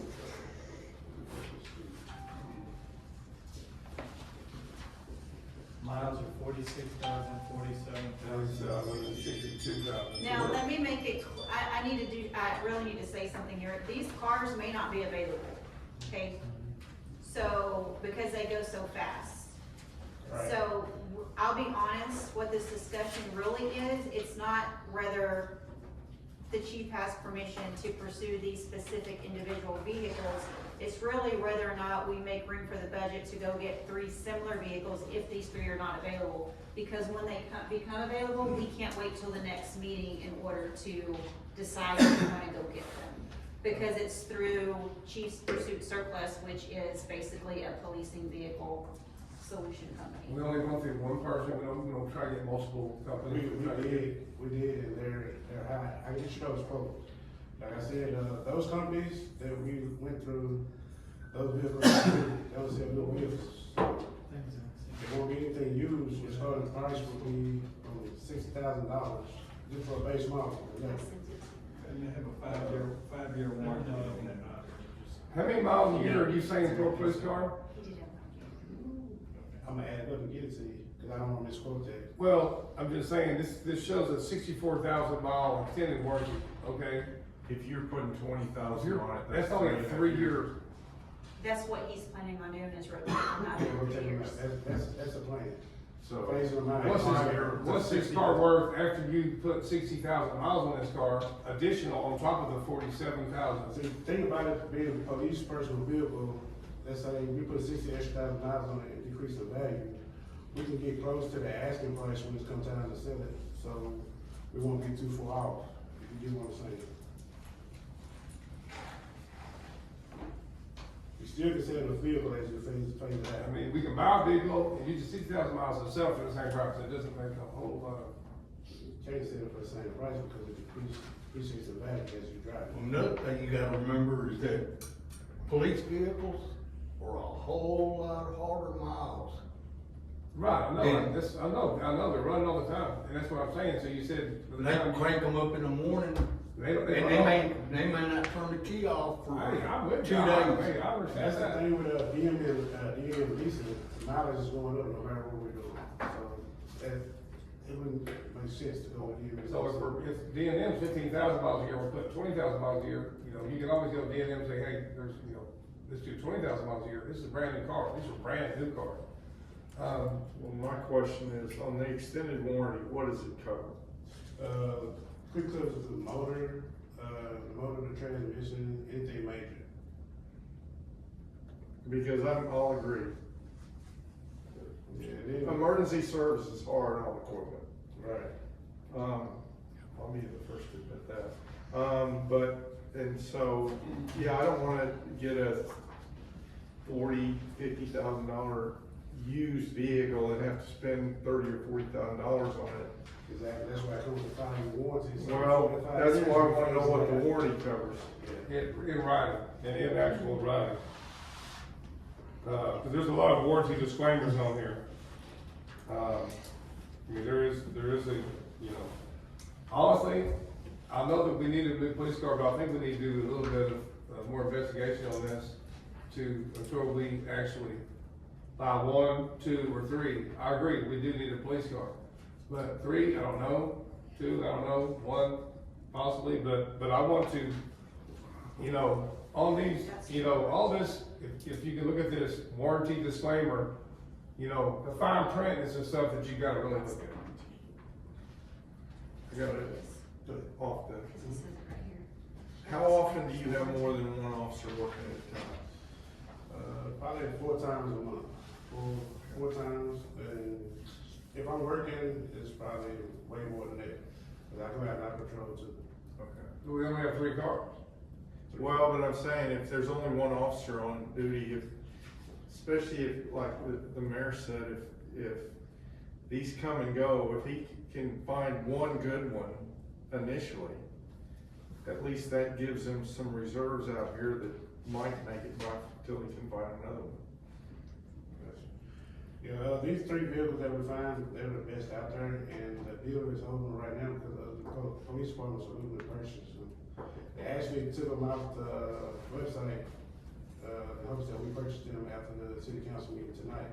If not, they're gonna let the other cities buy them, because they're just that good cars to pass up. And I that's thought what you want. just said, Ms. Mayor, they might not still be available.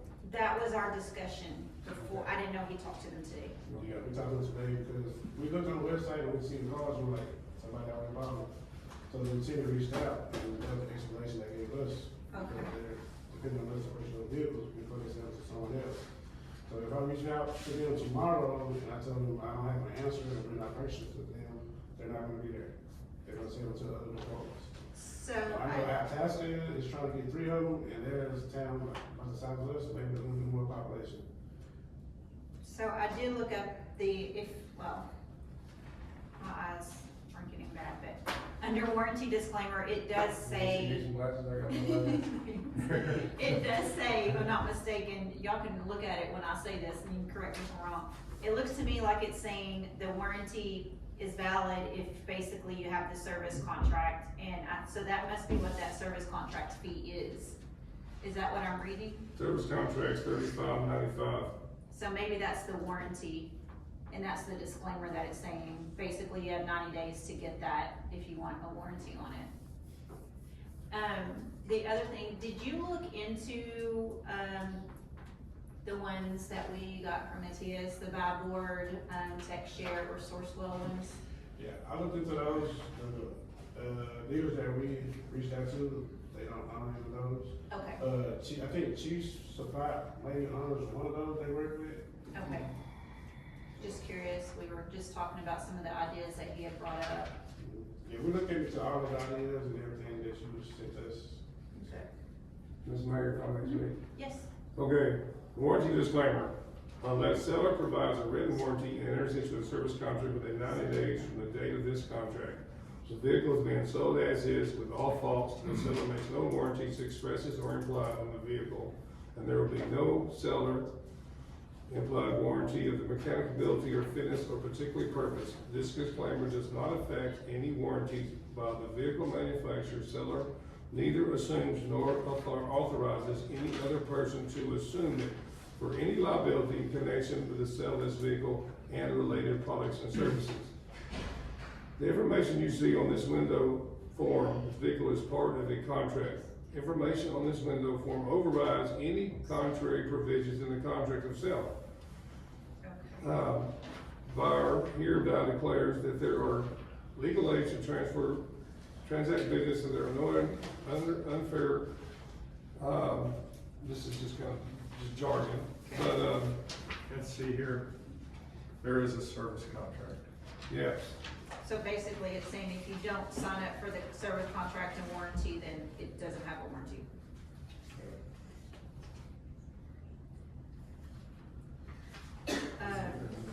The interest rate is good for a used car, which is good. I will say that. You can take off. I just made that for myself. What's the interest rate? Not as high as the, because they're all sitting, we haven't got.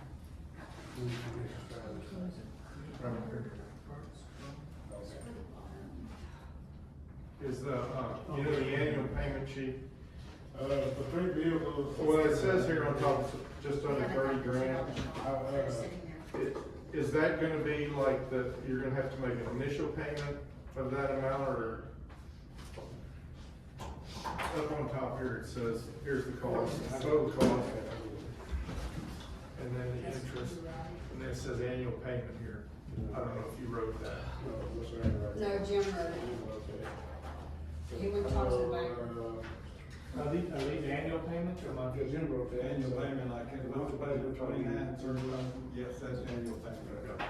So Five years. Excluding insurance. Oh, yeah. Do we have any costs of insurance? First payment, I know insurance is a big part of this process, as we've discussed this in the past. whenever we. I didn't get this, it's not when we do. So we're looking at, I'm just saying, with insurance as well. What We already year, paid insurance. what year are the current vehicles that we have? 2014, and the highest one is 2017. Okay. So our insurance will go up. Our insurance will go up. I would like to have the full mill picture of insurance, the total package before we pack anything, because, yes, there'll be more vehicles coming up, okay, this is not just a one-time deal. But if we're doing this for the citizens, transparency for the citizens of Alma, we got 2014, 2017, these are 22, 20. There's 2 22s and 1 21. Okay, so our insurance cost is gonna go up, okay, so we're already gonna be paying $29,000 a year more than we're paying right now, not counting the increased insurance that we do not know at this point, and it's unknown. So, Well, we're already spending maybe 15, 20,000 on repairs annually, Yeah. so that potentially goes away. is that, Well, and I heard last year they spent 45 on repairs. yes, when we look at the budget, what we spend year to date on the repairs on police cars. I have About 10,000. 10,000. Until we put those, if we want to put those in the shop, then it's gonna go up. But I can't rely on one vehicle, especially in the post office. What's the year to date on the police car, police vehicle maintenance? 93.59. Almost 10 grand. 10 grand. And And. we still have to pay for the ones that are in the shop. Huh? We still have to pay for the ones that are in the shop.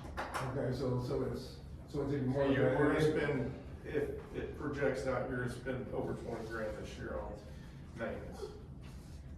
Okay. And the annual payment's 30, So and it's they still may safe. stay on the road. So, the way we're gonna rotate them is like, each officer's gonna have their car. So that car that they drive is gonna be driven for 2 days real hard. But that car rests until the next time they go on the shift.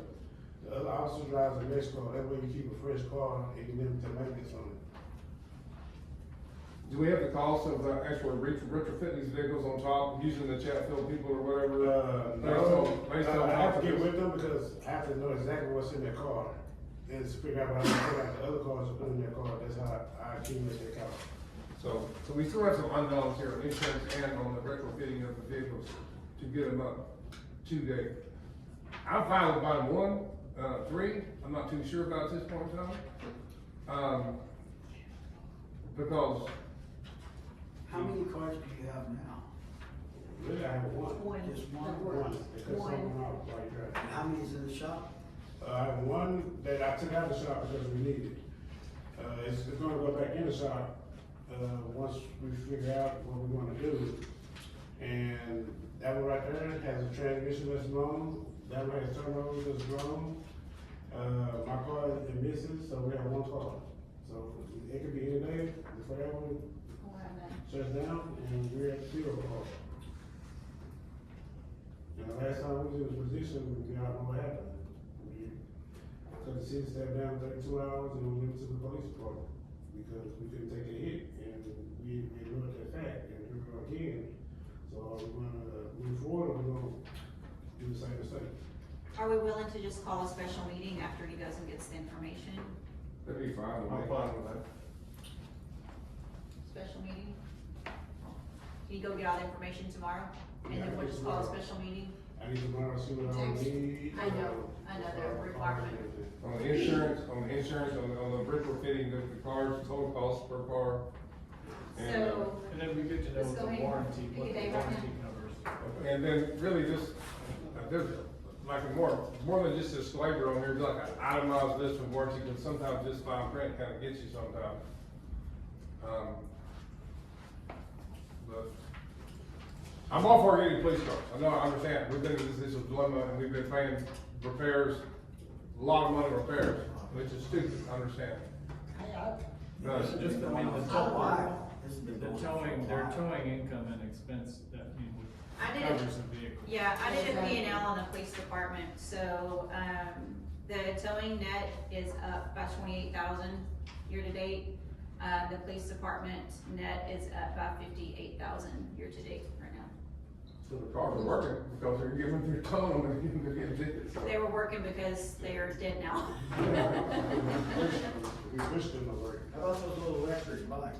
So if we're not willing to do anything, I'm respectfully request council select a date for the special meeting, because I'm afraid once we leave here, it won't happen. Do it this week. How many days notice, how many No, days I notice do we need? can't do it this week. Three business days, really, the best is 6 days notice. So you- Monday?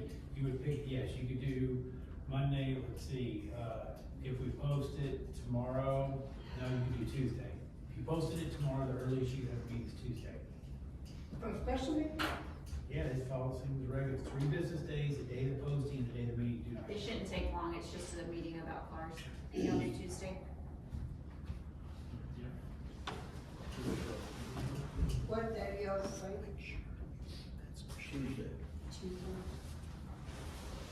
That's my wedding anniversary, I'm not sure if my wife has got some plans, I don't know if I can either. 37 years, by the way. So, but I can find out. I know she wants to go somewhere before, Wednesday? I'm sure I can do it Wednesday. I will text you about making my wife. Because my anniversary is on the 29th actually, but she wants to go somewhere on the 28th, so. And she goes back to school August 1st, so it's just like. Do you wanna approve the car now and call a special meeting? I'm good with three. I'm good with approving one. Okay, let's talk about one. Okay, I've already approved one now and get all the costs for that one car and then we can see where each, it's what's gonna cost for each other car. Alright, let's talk about approving one. I agree with that. Does anyone want to make a motion? I make a to motion to one? approve one car. And let them decide which one's best. Go ahead. No, yeah, I'm good, I'm just saying, you know, double check the warranties and all that. Yes, I would like to make sure that a detailed list of the work, not just that little car. Yeah, whenever we purchase that one car, I will have a detailed list of before we get the warranty, of course, then after we purchase it, whatever we need to upgrade, equipment wise, I will have that detailed out for you as well. And total price on that with the insurance, so we know how to see. This will get you a car on the road, which I know we need, and I am all for it on pro police. Well, what's the most it could cost, chief? For you or me? Whatever you We want. need to prove a dollar amount. Right, not to exceed, that's what I'm. Well, you got three different numbers here. Well, the most. Which which vehicle would y'all like to buy? The most is 47,000. What is that? 21, 22. Yeah, the most expensive one on here is $47,030. So you can make a motion, what you need to make a motion to authorize the Why is that purchase one so not high? to exceed $48,000. Why is that one so much higher than the rest of them? It's got less mileage in it. No, it doesn't. It has more miles. Is it a command vehicle or anything like that, chief? It used to be an investigative vehicle, Oh, So it may be so they don't have that much wear and tear. easier. Yeah, I don't use the vehicle because they don't have that much wear and tear on them. Gotcha. They don't have any patrol time. So we're talking about number 2 on this list then. Does outfitting the vehicle have to be required in the approved dollar amount? it needs to be, there needs to be a not, I would say it would be. We don't know that amount. I don't know. So, 48,000 should cover it. or should I, Well, no, the Should we car's say 47, The car's 47 by itself. and 55, 47, a right? ballpark on what It's not gonna cost that much. Go ahead. That's what I'm saying, not to exceed 55. I say 55, just to be safe. That's what I'm saying. Okay. In the That's budget, what we we're- have purchased police equipment, $15,000. Okay, so that's what we're looking for, is not to exceed 55. Okay, Okay. So moved. not to exceed, okay. Who made the motion? second. Who was that? Councilman Reeves. I'm sorry, I can't, y'all two sound the same on this deal. All in favor, say aye. Aye. Okay, the ayes have it. We have amended the budget for fiscal year 25-26 to fund and authorize the acquisition of one police vehicle not to exceed $55,000. Okay. So, we still have a special meeting next week, once we figure out the price. And we will schedule a special meeting pending. Pending my anniversary and my wife's trip, where she wants to go. I'm not gonna pay the good one, you might not come back. We just got back from Hawaii. Okay, thank you, How do you Council. top that? Okay, number 7, thank you, Chief. Discuss, review, and update on current grants. I told you to survey to COG and filled all the information out and waiting to hear back. Sorry, I don't grant, and then Jim's got I it. got one on a turf grant, for a new backhoe, and it's costing the city to be approximately $25,000 for $125,000 backhoe. It's turned in, as far as we can get it, we're signed up for it. It can also be canceled. So, you want to put that in the budget, $25,000, the new backhoe, well, then that would be great. They're just starting with the grants, so. The grants came out months ago. The grants are already over with. If you already We've involved, already signed up. if you already signed up, you're involved in it. We already got it. At this point in time, with us buying police vehicles and other things, this turf bill is an every year deal. We don't use the backhoe probably how many times a year? I mean, I think that with this increasing the budget by one police car, maybe more police cars, I think we should, the turf comes around every year and you've already got contact connections with it and you filed the first day, I think we should probably push the backhoe off until another year.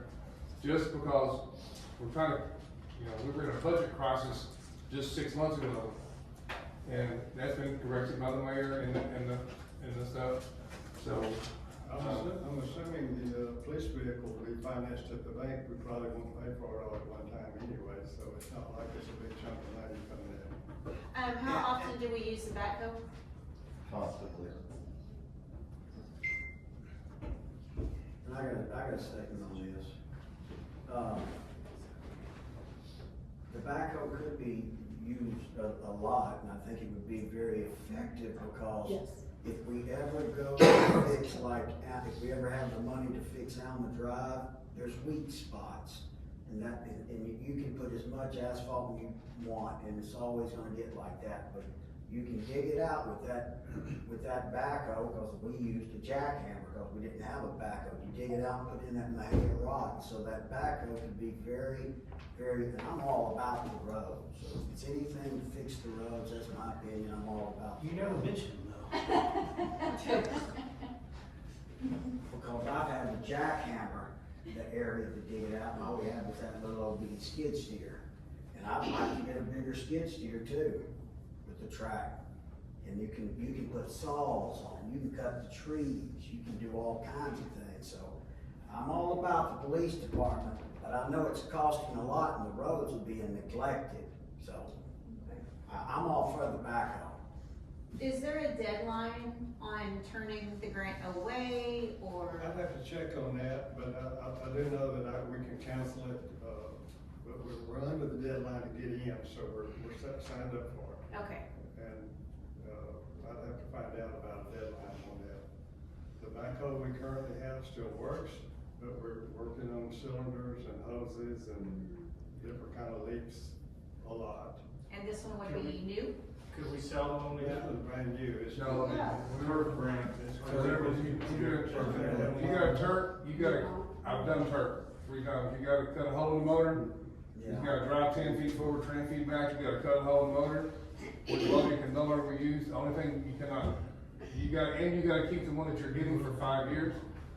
And you can salvage value your other one. You can part it out, tires, bucket, backhoe and all that, but your motor, you have to cut up a 6 by 4 inch hole in both sides of the motor. And like I said, I've done that. Seems wasteful. Is there a But you get a deadline brand new on one? it? Do you have A to better one? reapply for next year? Okay, doesn't it start every year? Starts every April. April. Starts every April. I know the Kirk guy, also myself personally. But we're in for this one, so We're- council we're in- members, we're could y'all in. think about that? Consider that for the next, everybody will agree and think about that? Yes. Because it is free equipment, I mean, I know it's Well- $25,000, but is it a bigger model, better model, or are we just talking It's about? actually the same size as we have. Okay. About the same equipment, just about. So it's a better hoe. You can't exceed the But horsepower. it's gonna have much more 2% modern equipment on 3%. it, like a joystick and types of stuff. It's gonna be a whole lot easier to work in this over than it is. That is still a debate with the administration right now on that, Sometimes you had to have, with the diesel, you had to get one that was deaf. And, that can be a problem. Yes, I've got one with deaf. Now, Trump is trying to help to get, you don't have to have deaf anymore, but it hasn't been passed yet. So, Yeah, the deaf is an issue, and it costs you more money to have, maintenance wise with deaf. Trust me, I've got one. well, they went to all our fire equipment with deaf because of the EPA and stuff, and it could be a problem. Because when your deaf gets low, the engine shuts down. And you're doing 20 miles an hour down the highway, cars passing, you go on code 3, it's kind of embarrassing. It shuts down, I mean, it takes about 20, 30 minutes, 25 minutes to regenerate, to regen This yourself. old backhoe we got, it can shut down any time too. It's pretty awful. How old is our current one? Pardon? How old is our current one? I couldn't give you Just that. old? Okay. And it is a diesel. Oh, yeah. Okay, it has to be a diesel. Repairs for that get coded. Where do the repairs for that get coded? Is it just under Linda? Yeah, it's under equipment.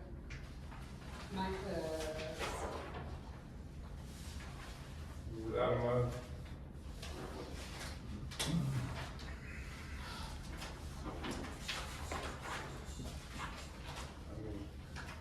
I feel like those is up for just, $300, $400, $500, Equipment maintenance. Yeah, under repairs and maintenance, there's one that says equipment maintenance fee. It's, yes, see. So $7,000, under equipment maintenance. So that includes all equipment, it's not out of money. Right. page 6. Okay. So there's a lot of equipment, so there's not a whole lot of maintenance on that thing, it looks like. Guess there's no way of telling. Unless we ask for an itemized list from the city administrator.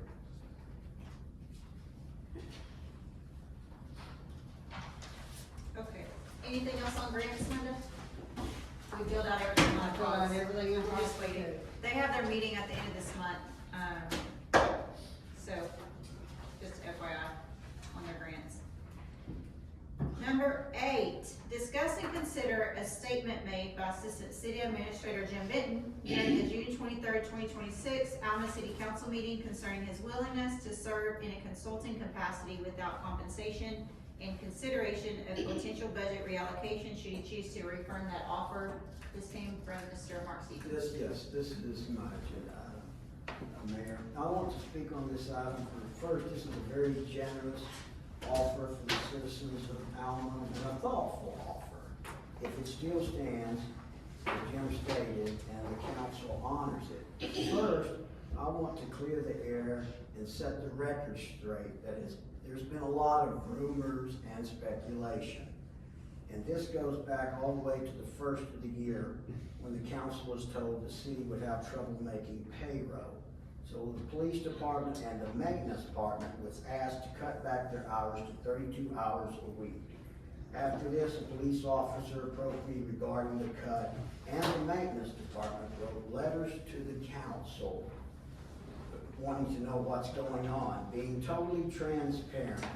I was not completely sure, but I knew we had spent close to $500,000 in 2025 to employees, and this includes insurance, pensions, and I know we get roughly $200,000 from property tax and $375,000 from sales tax, plus we had 3 loans, from which one was paid off at the beginning of the years. Rumors were flying, and that it was some of the council members that wanted to cut everyone's hours. This was not true. The city administrators made this decision. And then Mr. Wilson comes along and puts on the agenda a couple of months later that wants to cut everybody hours. This meant everyone. This was the big uproar with a lot of misinformation. We've made it through the hard times. Moving forward, if Jim still stands by this offer, I would like to take that money to go and reinstating the 2 full-time maintenance employees back to 40 hours, or the money goes to the road. With that said, I hope we can start moving forward together and doing what's best for the community and the citizens of Alma.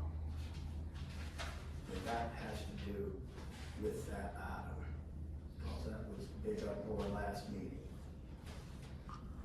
In response to the statement made during the June 23rd meeting, I sarcastically remarked that I would have known, if I had known my $150 per week compensation was going to create a financial burden for the city, I would have worked for free. I would still work for free if it caused a financial burden. My comment was clearly made as sarcasm, was not a reflection of the city's financial condition. At the time the statement was made, the city was not experiencing financial distress, nor is it in financial distress today.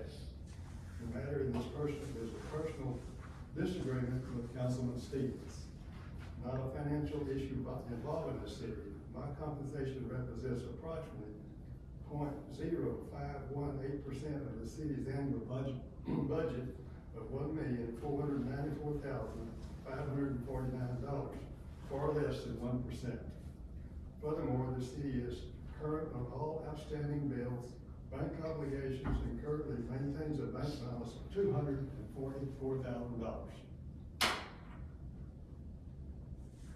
I don't think we're in distress, so no, I'm not. Well, it all back to when everybody was getting their time cut, and everybody thought we were cutting their Okay, time. so I'm gonna say something, if I may, I gotta say this, and I'm sorry.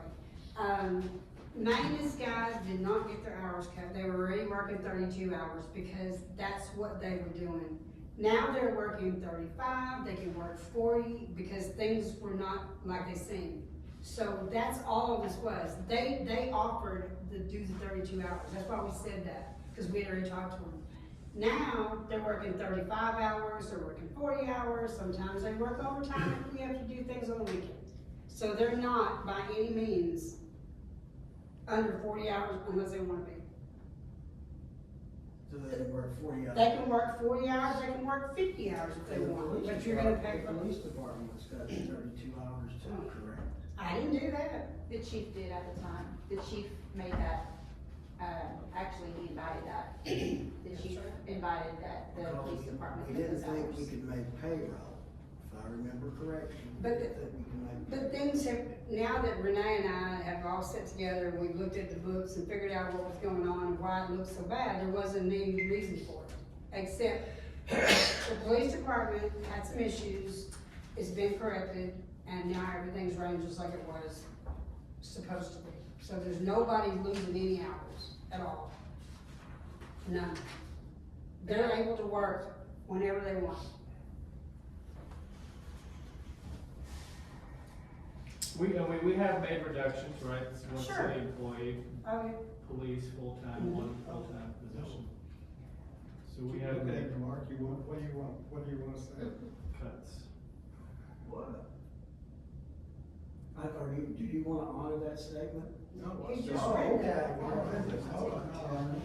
So, just go ahead, I'm sorry. No, I think we've made cuts. I mean, I'm not, personally, right, I value the employees that the city still has, including Jim, Linda, and everybody else, right? So I don't think Jim needs to do any of his work for free. I value what he's currently doing, so I'm good with him staying as is. Any further comments from the council? Well, I mean, I had come with the assumption that the maintenance guys are still working 32 hours a week. We hadn't heard anything about that, which I'm glad they can work more.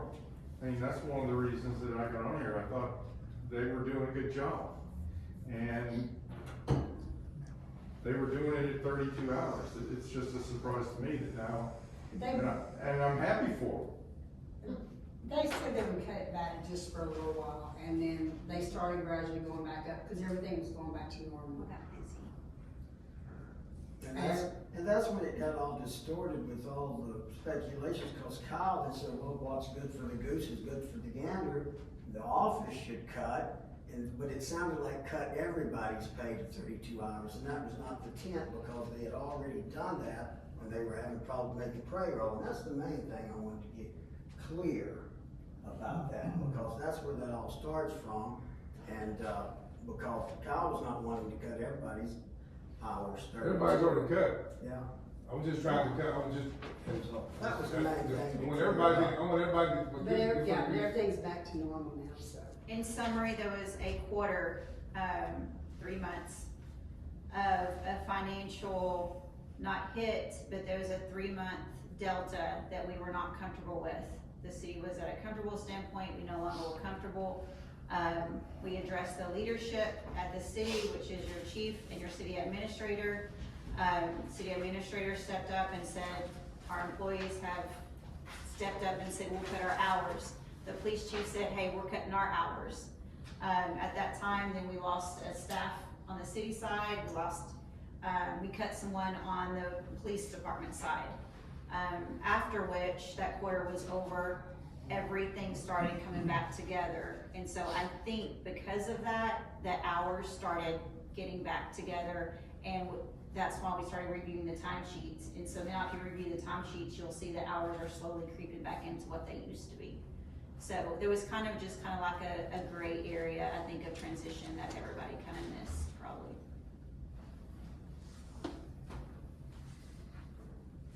So, are we taking any action on item number 8?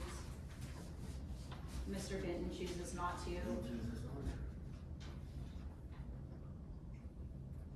So no action. Okay, no action, number 8. Number 9, discuss and consider amending the City of Alma's fiscal year 2025-2026 budget by ordinance, increasing the allocation of eligible local sales tax revenues dedicated to the city's road budget from the currently approved 12.5% to 30%, together with any necessary budget amendments required to implement the change. Mr. Stevens? Surprise, Mrs. Mike, regarding the roads, because when I see all the money we're spending on the police department, and we're spending 50,000 repairing cars, and we only have 50,000 for the road budgets, and the county was working on the end of Alma Drive last year, and we didn't have no money, because you save a lot of money when they're already set up. And with that said, this road over here, Old Alma Road South, that will be the busiest road in Alma come another 2 months. They're about to open that bridge up, and that road needs to be 2-lane, and there's a section about 2 7/10 of a mile that needs to be widened. Needs to be widened to 18 feet or 19 feet like the rest of the road. And then it's gonna go all the way through. This has been in the process for 14 years, opening that road. That will be the busiest road in Alma. Alma Drive is number 2. We learned this years ago because the state has records of all the traffic, because we got a grant for the other end 14 years ago. For the other end, it only made it to the bridge on that side, and they told us the reason you're doing this is because this is the busiest road in Alma. And so it needs to be a 2-lane road, and so that section needs to be widened, which I got my brother do the calculations to take about 275 cubic yards of the Mahia rock, that's good rock, and you could probably get Marvin Jordan in, so you wouldn't have to put it out for bid, but it needs to be widened, and he can roll it out and get Brian in them. Marvin can't put in the backhoe anymore, I mean, in the excavator anymore. You know, well, he said he could. So we're suggesting, And so that's the reason I want to increase the road. It's sitting at $50,000, and we're missing opportunities, and these roads are starting to fall apart. Alma Drive's got sinkholes, which we need that backhoe to dig them out and fill them in before the county does it. That way they won't keep sinking in. On the 1/4% rate. that's what I'm asking, for clarity, so everybody understands what Mr. Stevens is trying to portray. Yeah, you can't raise that without an election, and you can't go any more than 8, because sales tax is 8.25. We get 2%, okay? So 1/4% goes to the road, that's where that 50,000 comes.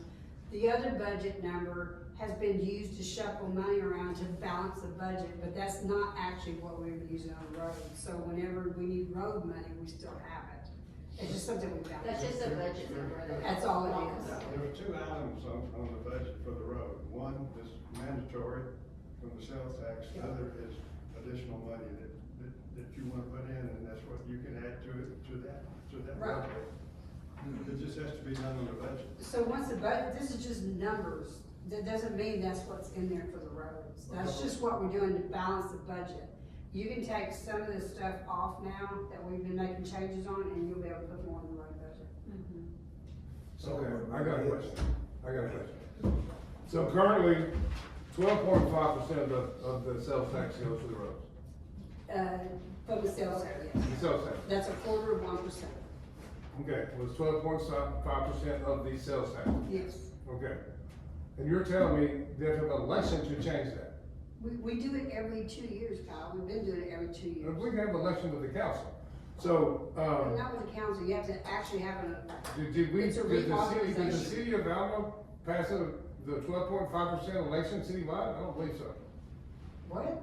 You said we have to have an election of We how have a we spend our sales reauthorization tax? of the 1/4 with the state. Every city does. Well, the question is, we get, whatever, $300,000 in sales tax revenue. Part of that we allocate towards road repairs. Yes. You're saying we have to have an election to No, determine how you- much we can allocate? No. Just on the 1/4. Well, we're not talking about Yeah. increasing that. No, so the other part, yes, you can do whatever you want with that. We're That's what talking she's about trying to say. reallocating. Yes. Still take it out of the sales tax. Yeah. I'll make a motion to change it, I'll make a motion to change the 12.5% to 30% of the sales tax to go to the road fund. That's my motion. You can't do that. You can't change the percentage. What she's saying is that percentage stays the same, but as far as the money from sales Okay. tax coming in, the other money, you can use that wherever you want. If you wanna throw it on the road, Or you the can. ad valorem Okay. tax. But you're not really I'm not gonna mess using. with that one tax, I'm gonna go with the sales tax. However you got it worded, Mr. Holland. Oh, how you gotta worry about it? Which item are we on? That very confusing one. Roll number 9. That I struggled a little bit Council. on. I have a question. That 4% that we're getting in sales tax, we're taking 12.5% of that money. Let's say it's 300,000, so 12.5% of that, Goes directly to the roads, automatic. that's automatic. And we have to have an election, a reauthorization election every 2 years to do that, or the state will take it away from you. That's what he says? No, what I'm saying is I that, don't think that's right. do we have to have an election to change it to where we take more from that amount, or we No, just put it in the budget? forget the election and reauthorization. No. Yeah, I did. What this agenda item allows y'all to do is, as Councilmember Matias, because it's much easier to say his first and his last name. Councilmember Matias said that if we get, for example, $300,000, we have allocated, out of that $300, we have allocated 12.5% to go to roads, okay? What we're doing here with this item, if y'all want to, y'all can change that 12.5% of the 300,000 to 30%. So moved. So moved. What do you mean how? So when I have the reauthorization of 1.1%, we're gonna change it to 30%? No, you're talking about two different things. What you're talking about has zero to do with Okay, this. well, I'm totally confused. So moved. And that's cool. So moved. Okay, so we're Yeah, not. everybody's Before clear y'all on do that, y'all have to understand, so when you pull out the sales tax is also your operating account. Okay. So when the election comes up, I will bring What it I'm to saying is y'all you make and that y'all can decision, say, that's also, That has nothing to do with if you the just election. wing This it and has make that nothing to do decision with without the everybody election. looking at your budget, This is, you this might is get the yourself 2% into the election a. gave us. Right, That and we're amount- done It's with not this, right, let's say 2%, it's gonna be. it's just 50,000, 1/4 of so 1%. Whatever the amount is, how much money is that we get? How are you gonna raise that? No, hold on, you're not raising it, you're not. Out of your operating How much That are we means gonna you're get taking from 50 to 60,000 Uh, from something else. Just take it, Yes, I'm so taking it. that's more of a Take it, budget yes. meeting, in my opinion. Oh, okay, I'm gonna make it. Wait, hold on. No, I just, please no. Y'all can argue on there, but I want to make a statement. Last year, Mr. Jim Benton requested to take $100,000 from the utility fund to fix Main Street. Right, And we declined that. Right. Because the utility fund, when that pump breaks, it's thousands and thousands and thousands and thousands of dollars. So we were gonna rob Peter to pay Paul, and we denied that. no. So now, yes, we did, the council turned No, I that know you down. denied it, But I'm trying to increase the road. We have got to fix Main Street. So We got, what you should do is this ordinance would only be effective for 1 month.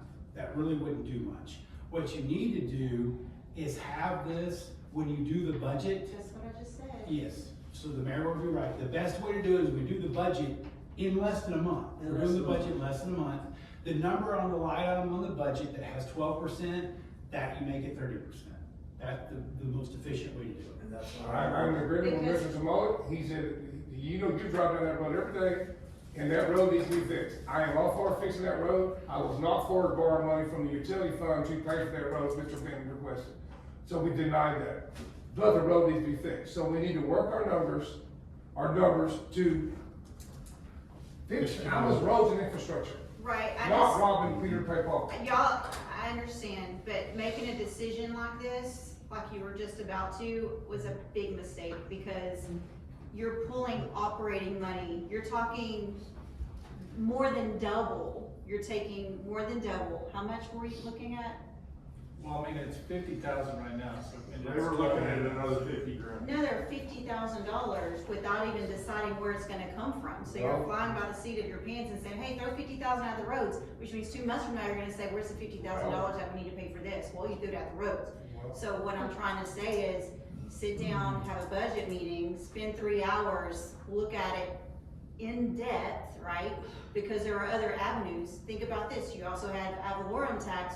We use that money to pay off our debt. What about refinancing the city hall building and using ad valorem tax for the roads this year instead of throwing that towards debt? I'm not saying do that.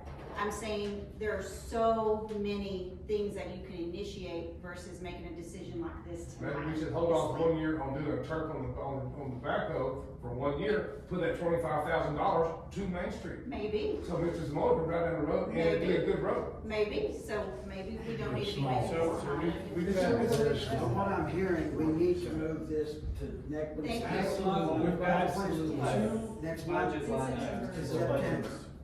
Well, we'll start, but you'll We start got on one that budget. next month, that's what we're gonna start planning, which we have to do. This is not a yes. So, but we can also budget We're other for next month. Yes, absolutely, we're doing this 30%, we're hand tonight, This is my- we have to delete the road. That's already complicated. We got- We we can't can budget budget. this next month. We can't budget another line item. Yeah, it is. Okay, all right, this is what we need to work, Yeah. we're getting better at this, I think you know your for your help. So we can say, okay, we got 50,000 that comes from that 4%, and then we can have a second line, say 50,000 for roads, but that comes from ad valorem or wherever else. So do you see why I'm saying just wait? Because it's a big discussion. Kyle, did you Yes. hear the quote that I gave you earlier on what Main Street? 600,000. Yes. Okay. Did you hear the quote, that I mentioned, $604,000? What all is that included? We're telling them. That's 6/10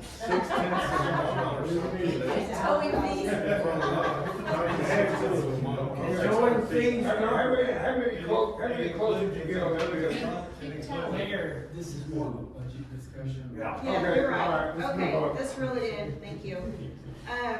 No action's gonna be taken on number 9, tonight.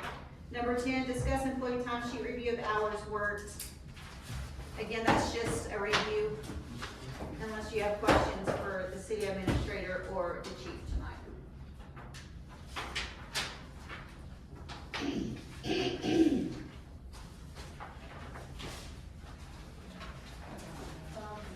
They came up a little bit earlier too on you had questions on those PTO hours, right? Yes. And the hours that people are working. Yeah, we're gonna Oh, that's great. Yeah. We have passed those ourselves. Thank you.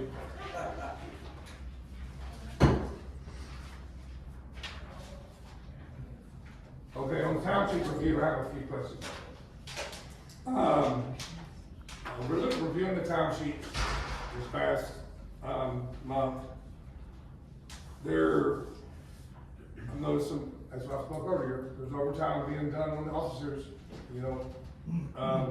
Why, is there any duties they're doing that other officers could not cover for that, you know?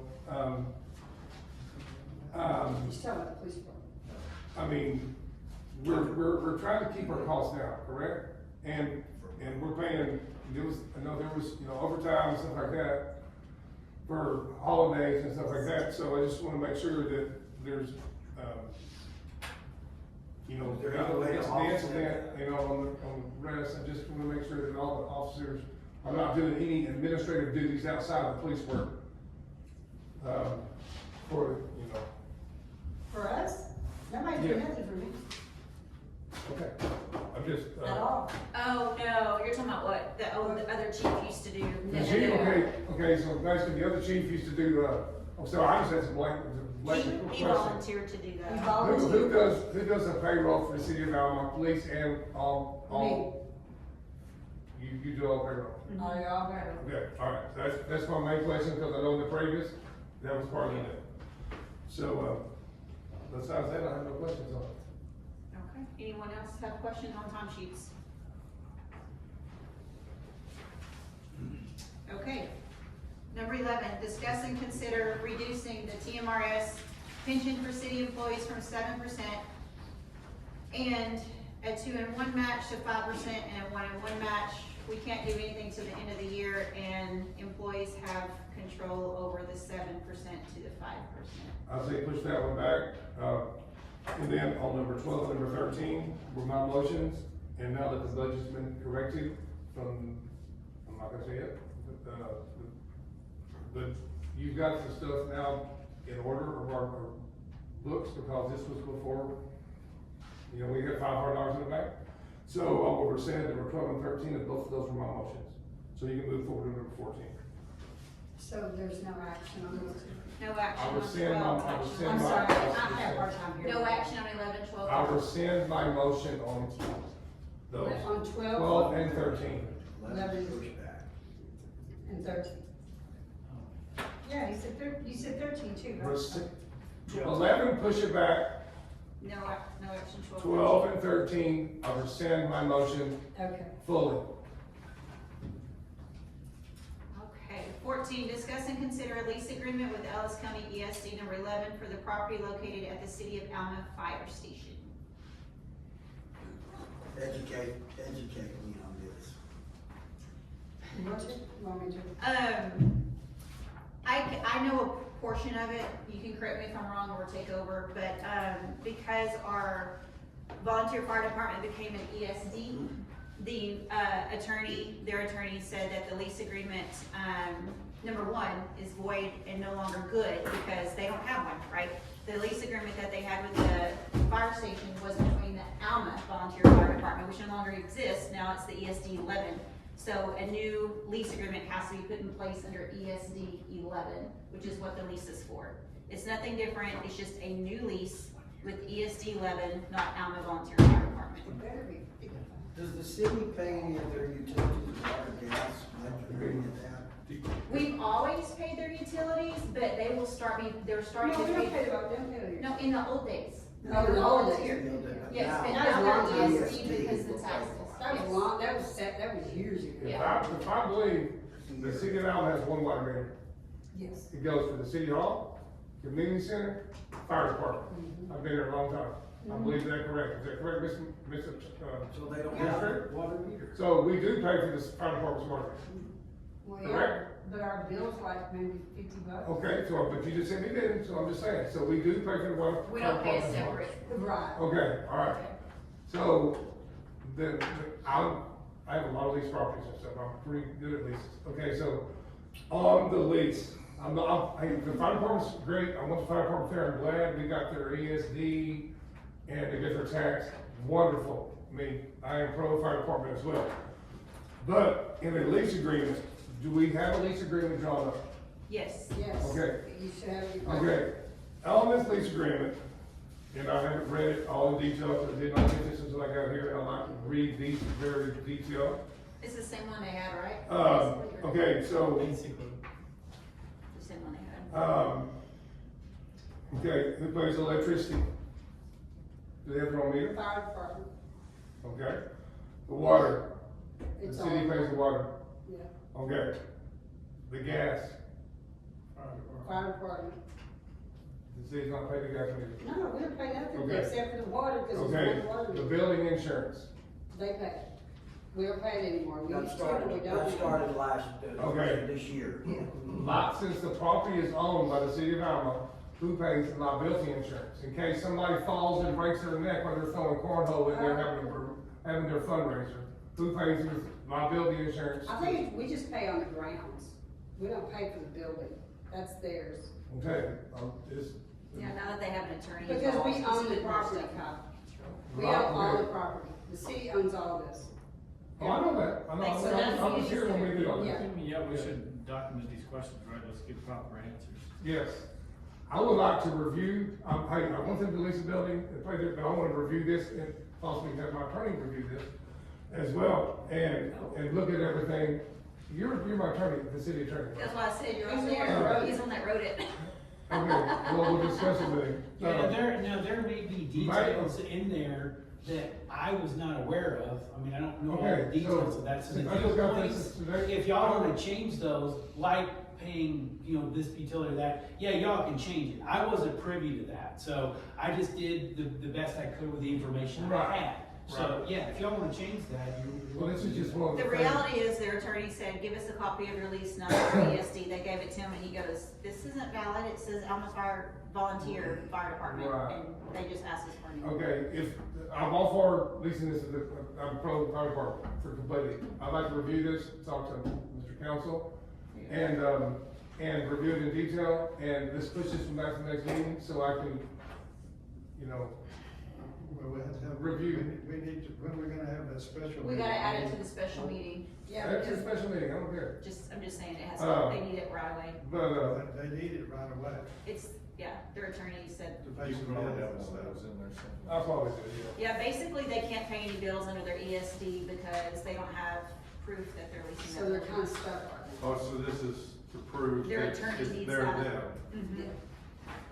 Mhm. So, we need that special meeting ASAP. I'll let you Well, I need know, to know when. I'll let you know when I get home. Cal said he has anniversary. He'll tell me when he gets home and we'll send out an email. I'm not gonna water here, you know, I don't know. 15, discuss and consider the position of chief of police. You gotta take the council. I put this on there. We have, Wake up, chief.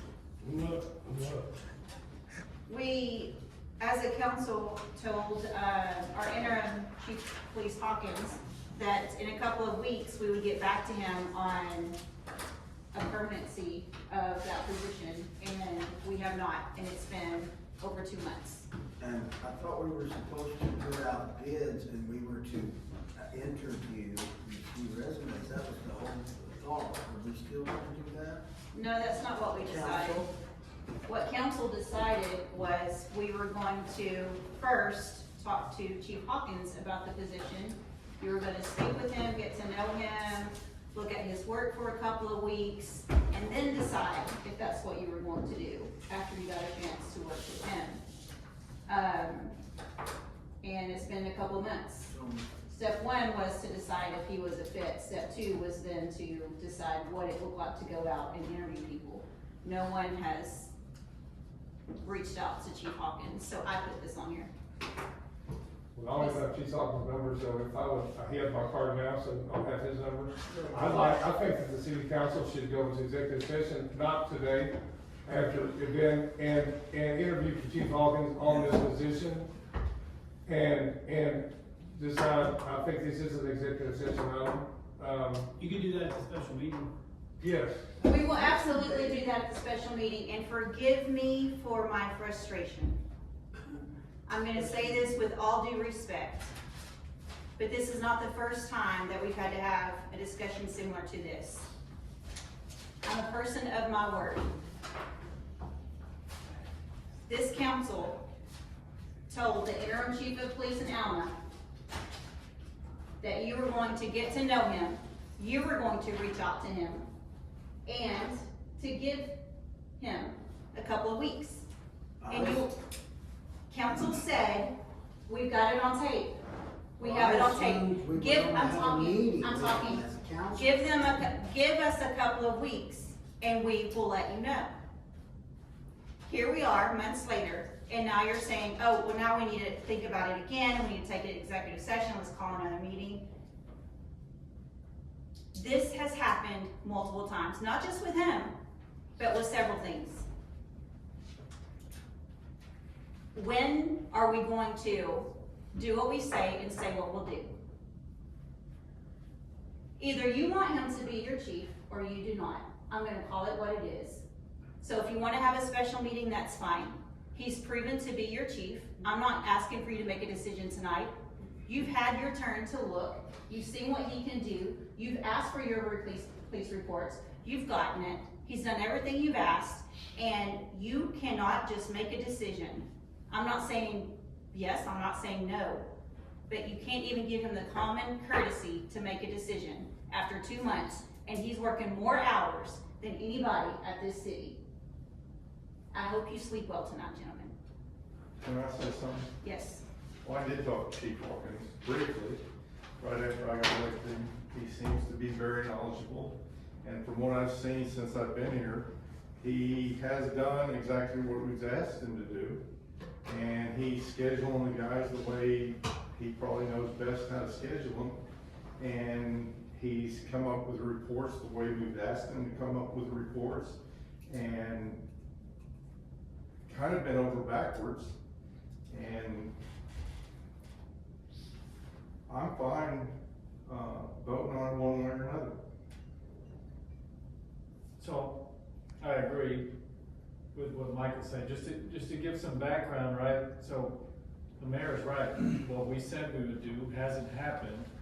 The discussion was, we could do our own internal, we talked about going to this outside panel, doing interviews and everything else. Mayor said we've got a really good chief already here.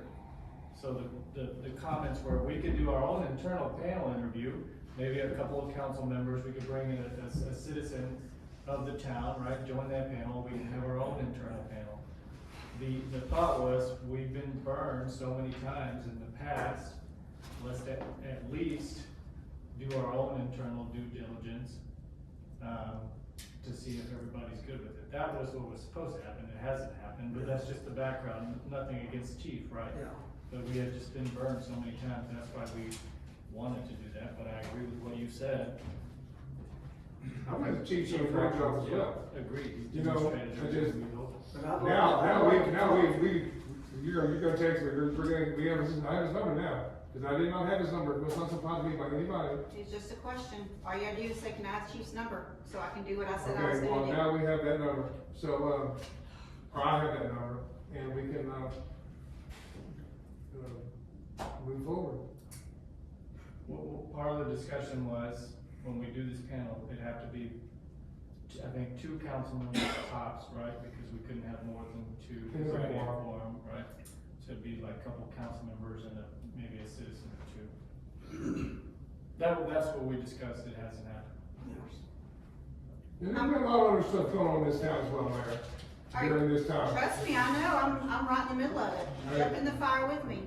Hey, I've been on the fire for 12 years, fixing roads and everything else during that time frame, so I have done my time, so I do appreciate your time. I'm gonna I push think we council, need to make. I'm gonna push council to make a decision and get off the whole let's put a panel together. I'm sorry.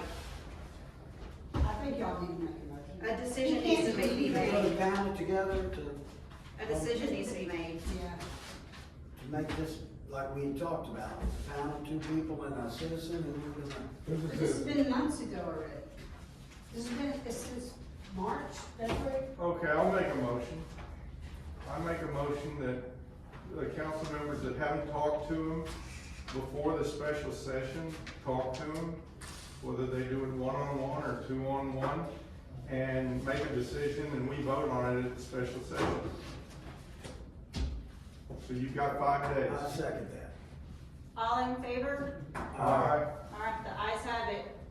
We'll make a decision at the special meeting for chief of police. Thank you for everyone. Meeting's adjourned.